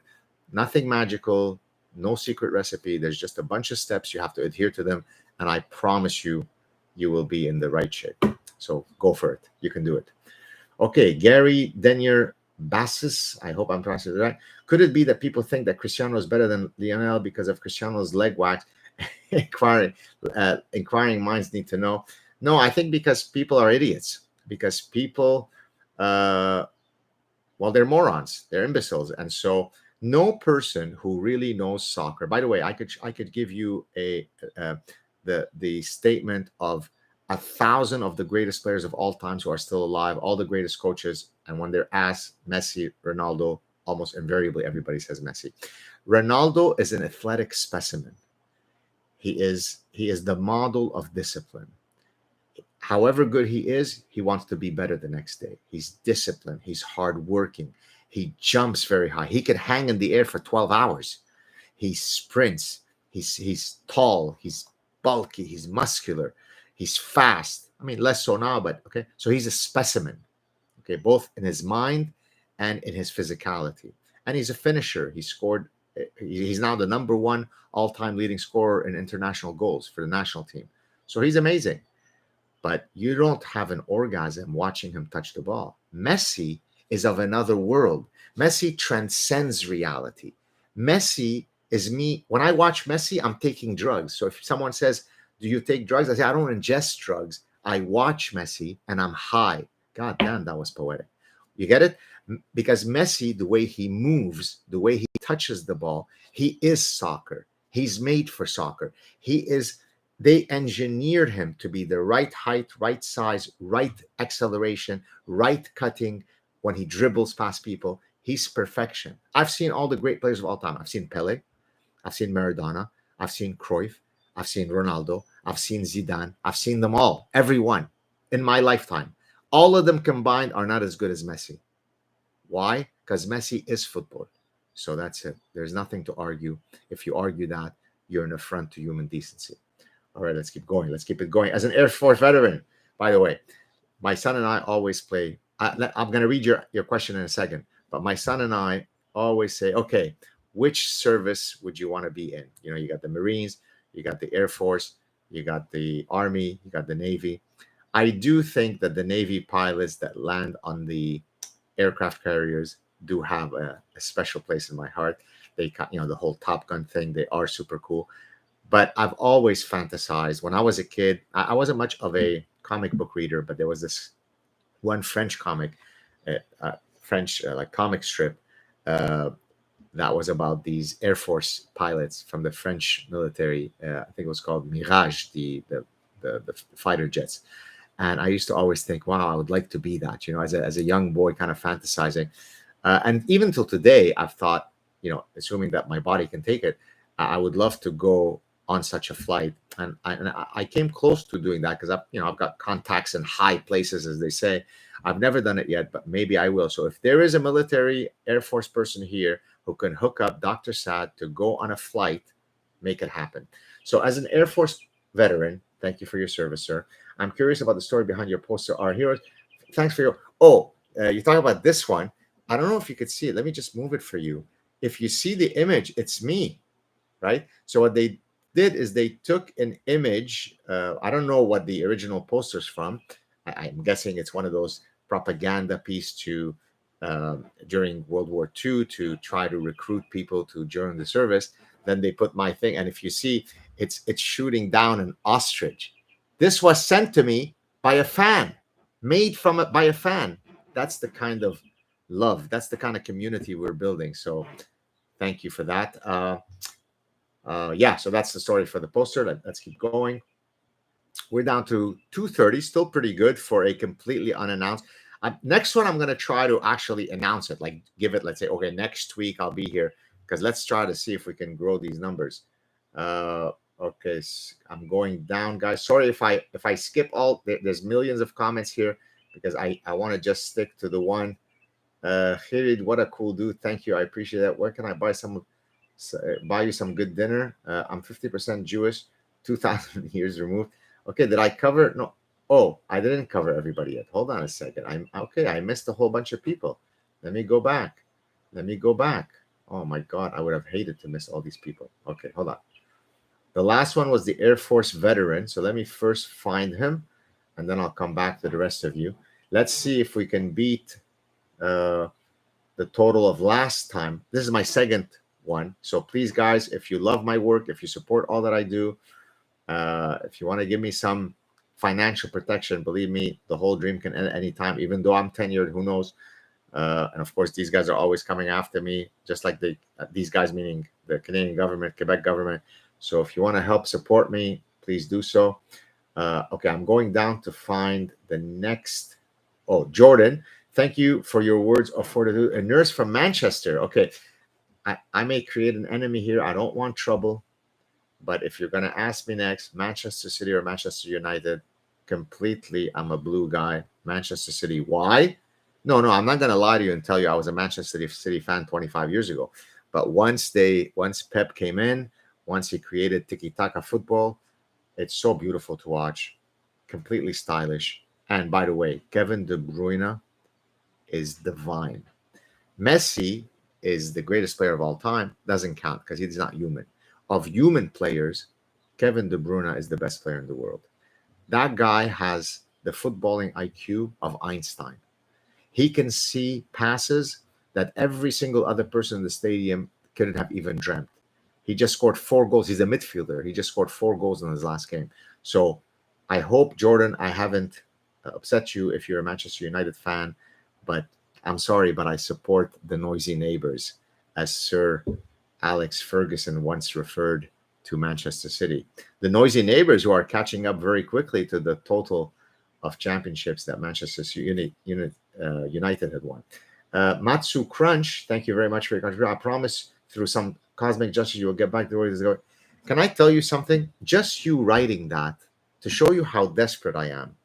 Just you writing that gives me solace. I feel good because I feel as though, sometimes you have to engage in this kind of cosmic thinking, magical thinking. So you don't know how much that helped me.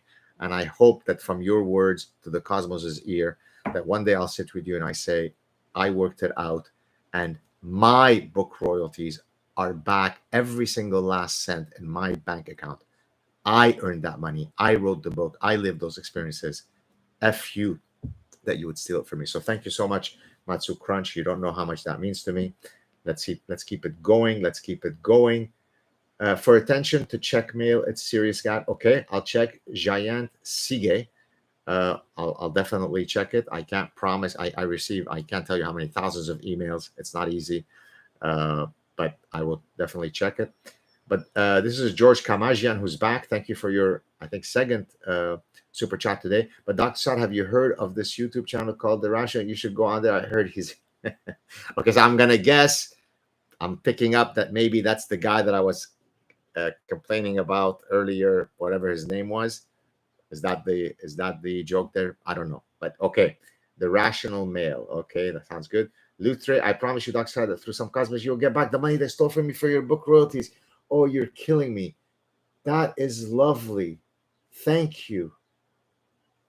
I swear, you don't know how desperate I am. I mean, really put yourself in my shoes. I'm sitting there. I'm saying, my God, after all these years, my God, love. I'm talking about my wife now. Love, look, I've made a bit of money. We can, maybe I can retire a few years early. Oh no, May 2nd, all the money gone. What happened to my money? Where is my money? So thank you so much just for saying that. It means a lot to me.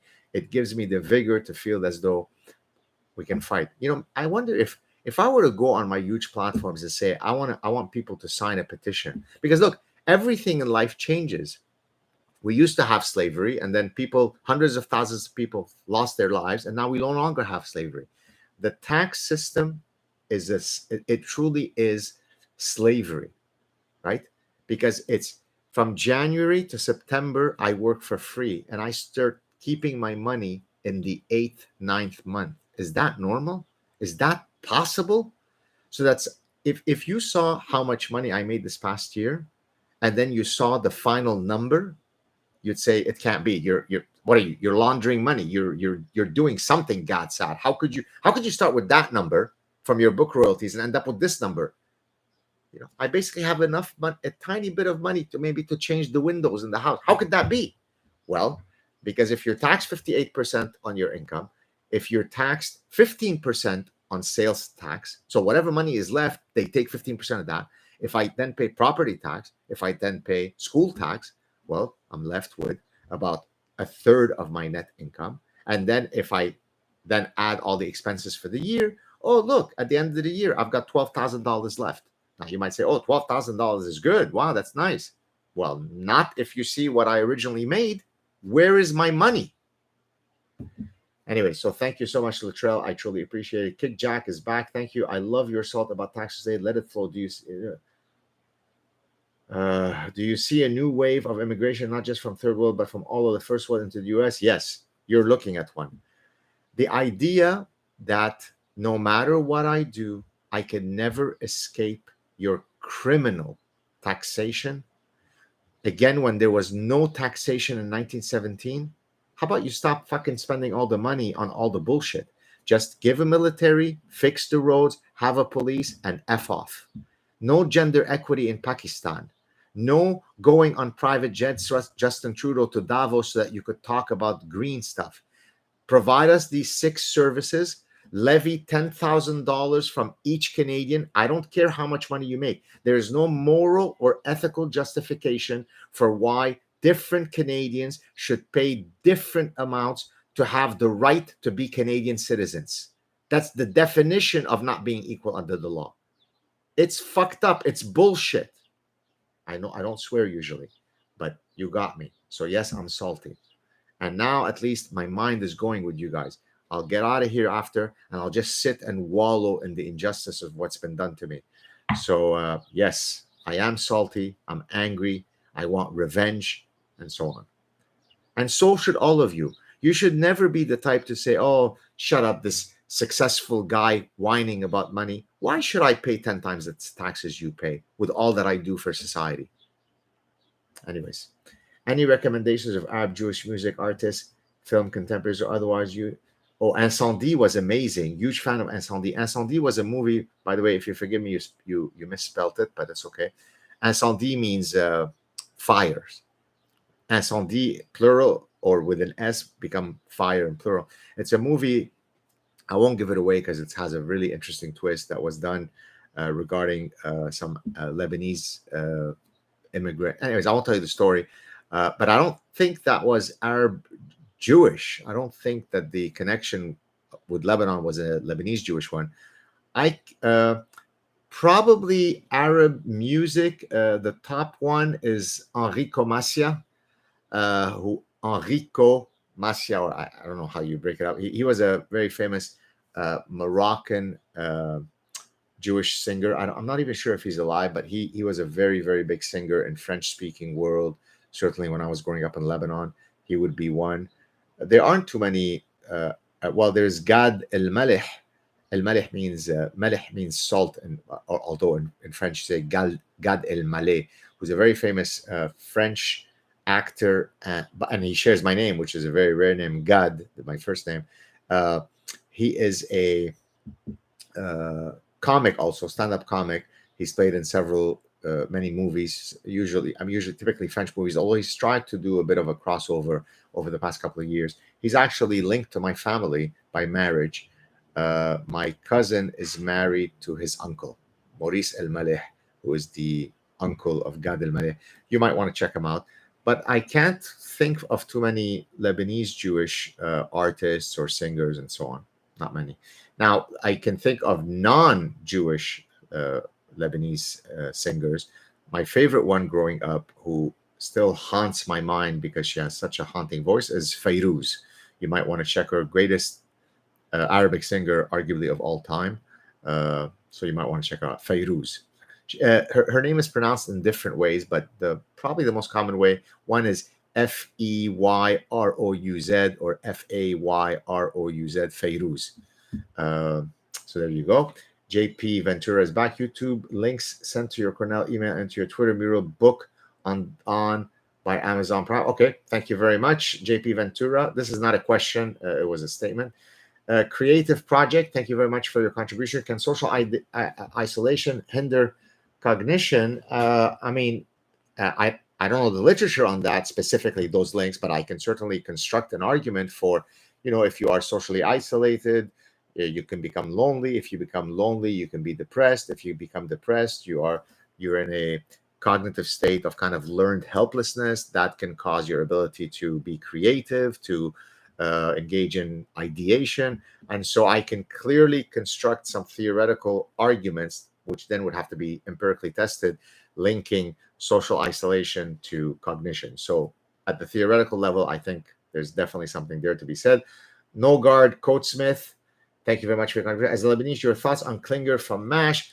You know what? This is going to maybe shock you. Maybe some of you are not going to be happy to hear this. I detested that show. Simply hearing the starting music of that show put me in a catatonic state.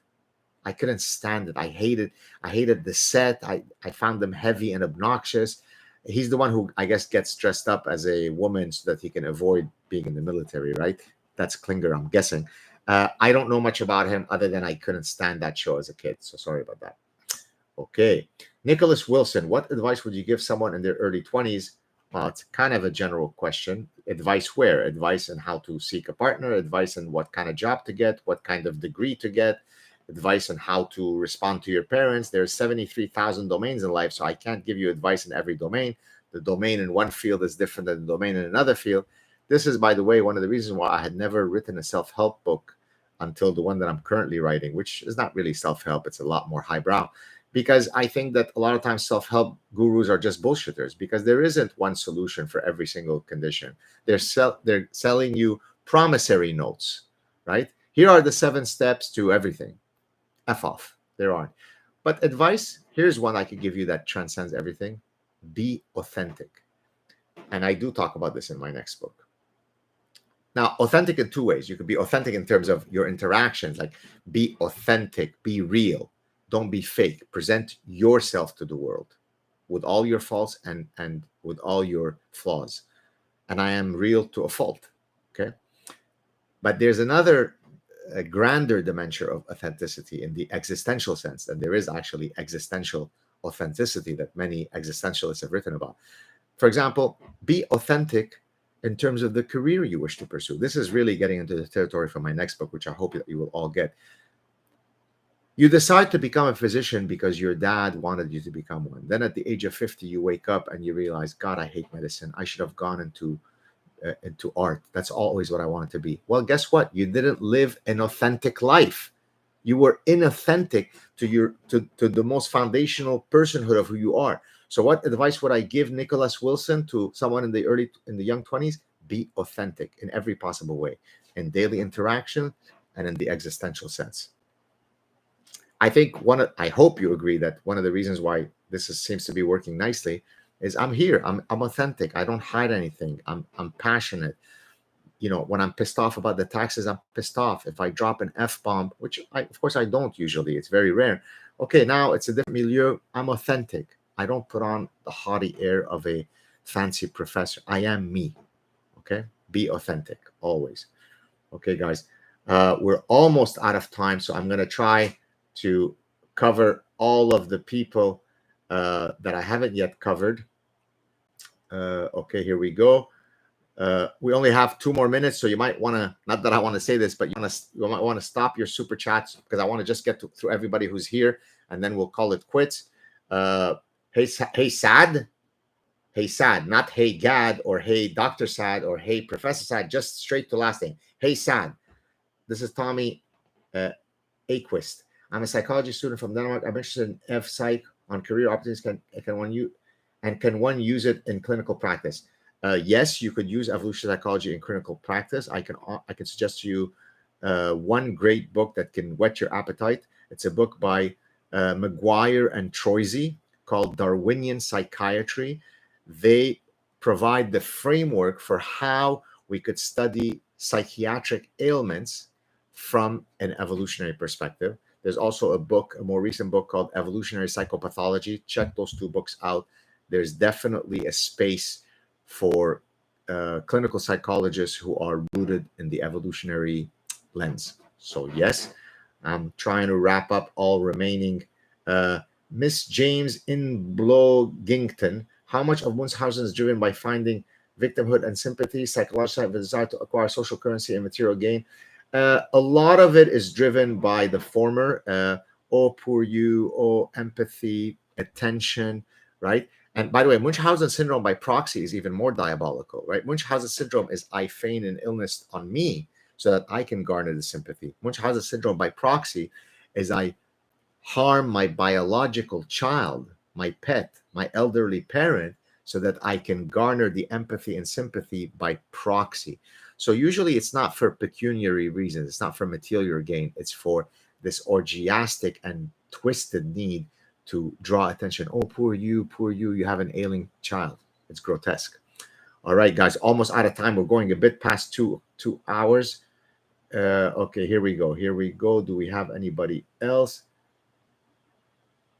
Why does someone keep asking, is Nassim Talib gay? No, he's not. I mean, other than the sex that we've had together, he's not. No, I'm kidding. He's not gay. He's married. He has children. Kick Jad. Gad, I agree with you. Hold on. Gad, I agree with you. I was not trying to insult you. I love that you are fighting back. Another mention. Oh, I didn't. Oh, the insult about the guy that you want me to go see on his show. I'm not sure. I didn't feel insulted. I don't know what you're talking about. I love that you are fighting back. Another mention of Rakyat Allah. Yes, but you will love his tax rant. He shows their BS history in law. Oh, now that perked my ears. Okay, I'll definitely have to check him out. EUP, that's me. I run a flight simulator too, so we can go for a fly after lunch. Yes, but I'd love that. That could be super fun. I don't know if you're in Montreal, but I need to experience the real thing. I need to experience those G's, hitting that sexy body of mine. Charles Foster, my wife is parasitized by her siblings. She is more concerned with their families and their issues than our children. What can I do? Your super chat double your super chat doubles exponentially with each chat. I don't know what that means exactly. I didn't get what you mean. Are you saying that each super chat that I will do, that the amount will grow exponentially? If that's true, that's great, because I certainly need the money. Don't think I'm swimming in money. You'd be wrong. So thank you to all those who've been generous. I don't know. I'd have to know a lot more about your family dynamics to know why she is parasitized by her siblings more than your children. It's hard for me to answer in the abstract. It certainly violates evolutionary edicts in the following sense. Your children are biologically linked to you in the sense that they share 50% of your genes on average with you. But that's also true of her siblings. But it's not true of their offspring. So if she's investing more in her nieces and nephews than in her biological children, then in this kin selection calculus, she is engaging in a maladaptive behavior in that strict sense. Okay, we're almost done, guys. We got to wrap it up, but let me see if there's anybody else. No, I think I have covered everybody. Yeah, all the super chat folks. Thank you so much. I'm just going to take one question that wasn't from super chat people. I've only done, I really like your wit. Thanks, God. Great show. Hi, God. Okay. Do you know about the Barbary slave trip? Yes, I do. Good night. Thank you so much. Thank you, God. Thank you, guys. This was fantastic. I really enjoyed it. To all those who donated super chats, I truly appreciate it. I will try to do these probably once a week, maybe even twice a week. So I hope that you'll come back. I hope that you'll tell others. Have a great weekend. And to those people who said that there'll be cosmic justice for my taxes, thank you so much. It's given me hope to tackle the weekend without committing suicide. I appreciate it, guys. Take care and much love. See you soon. Take care. Ciao, guys. Bye.